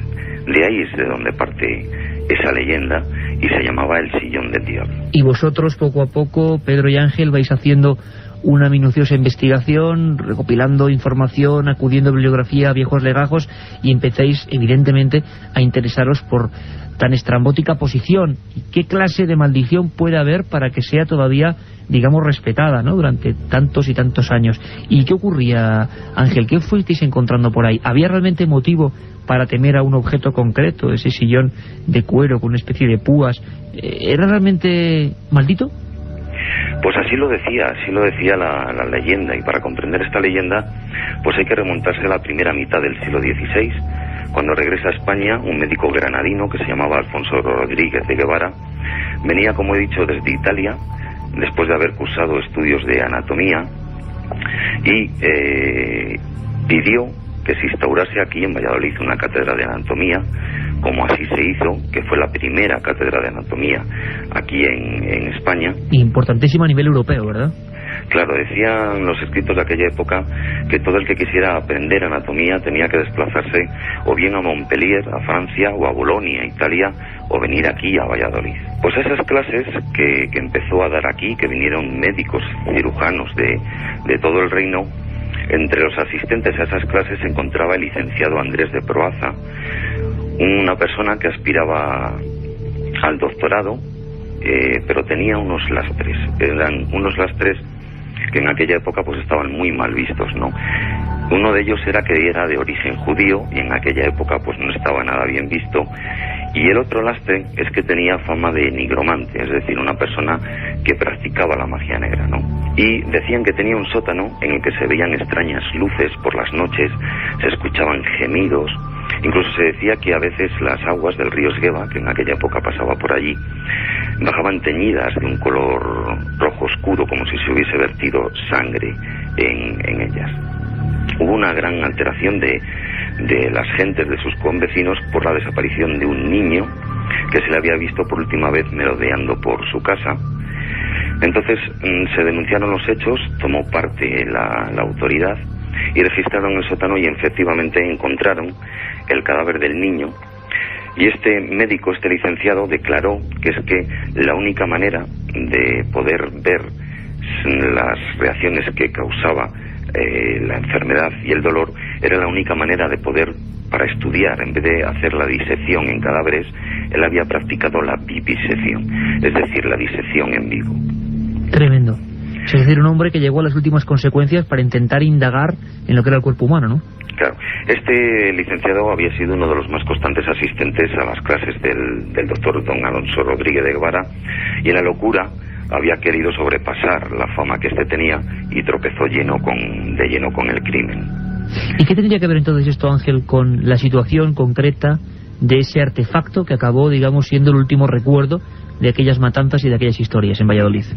Pues porque el licenciado Andrés de Proaza fue juzgado y condenado a morir en la horca, pero en las declaraciones que realizó, como se le acusaba de hechicería, él comentó que nunca había practicado la hechicería, pero que tenía un sillón, regalo de un nigromante de Navarra, que se lo había regalado por haberlo ocultado en su casa, y que lo decía, para que todo el mundo lo supiera, que toda la persona que se sentase 3 veces en él y no fuera médico moriría, así como la persona que lo intentara destruir. La verdad es que no se hizo mucho caso de esta declaración por considerarla llena de fantasías y un poco inverosímil. Se pensó que lo único que pretendía era ganar tiempo, y cuenta la leyenda que el licenciado fue ejecutado y todos sus bienes embargados. Se hicieron 3 subastas para intentar adjudicar esos bienes, pero como tenía esa fama de nigromante, pues nadie quiso los objetos, de tal forma que pasaron al tribunal universitario, a la universidad, que se hizo cargo de esos objetos, y entre ellos estaba el famoso sillón. Ángel, ¿y alguna persona realmente pudo dar fe de la leyenda? ¿Hubo algún muerto, alguna relación? ¿Se cuenta algo en torno a gente que dijese aquella profecía, o aquella especie de imprecación de este hombre y se sentara en aquel sillón del diablo? Pues efectivamente, cuenta la leyenda, sigue contándonos la leyenda, que un bedel, revolviendo un día entre un cuarto trastero, encontró el sillón y se dijo a sí mismo que podría ser muy bueno, sería apetecible para poder descansar entre las largas esperas entre clases y clases. De tal forma que cogió el sillón y a los 3 días apareció muerto, como si se hubiese quedado dormido, y nadie dio importancia a los hechos por considerar que podría haber sido una muerte natural. Además, nadie se acordaba de aquella profecía, digamos, ¿no? Así que volvió un nuevo bedel a tomar posesión del cargo y volvió a sentarse en ese sillón, y a los 3 días apareció de nuevo muerto. Es cuando alguien ya recordó las declaraciones del licenciado Andrés de Proaza, se revisaron los hechos, se revisaron los autos, y viendo la maldición que tenía este sillón del diablo, se acordó colgarle boca abajo de la sacristía de la antigua Universidad de Valladolid hasta el año 1909, en la postura ya indicada, ¿no?, boca abajo, a una altura superior a la de un hombre, y atado con 2 fuertes abrazaderas de hierro para que nadie se pudiera sentar en él. Tremenda historia, preciosa por un lado, sobrecogedora por otro, la historia del sillón del diablo que recuperaban Ángel del Pozo y Pedro García en esa Castilla misteriosa, en esa sección que tan importante labor está haciendo en pro de reconocimiento, de seriedad, de buen hacer y desde luego de alejarse de farándulas, chabacanerías y oscurantismos innecesarios, simplemente periodismo, y en un lugar, como decía nuestro compañero, decano en el periodismo de este país. Pues Ángel, un abrazo para Pedro también. De verdad que en Milenio 3 nos alegramos profundamente de dar la noticia, la primera noticia de este tipo que damos, de que unos compañeros y amigos han sido premiados por su labor. De verdad que un abrazo, no solo nuestro, sino estoy seguro de las miles y miles de personas que siguen Milenio 3. Pues muchas gracias, Iker, pero antes quería añadir, para dejar a nuestros amigos, a nuestros oyentes, con los dientes un poquito más largos, que quizás lo más sorprendente de esta leyenda es que el llamado Sillón del Diablo se conserva hoy en día. Y le podemos encontrar en el Palacio de Fabio Nelli, aquí, en Valladolid, en la plaza del mismo nombre, y que es la sede actual del Museo Provincial de Valladolid. Ángel, Pedro, un abrazo muy fuerte, de verdad, y muchísimas felicidades. Gracias.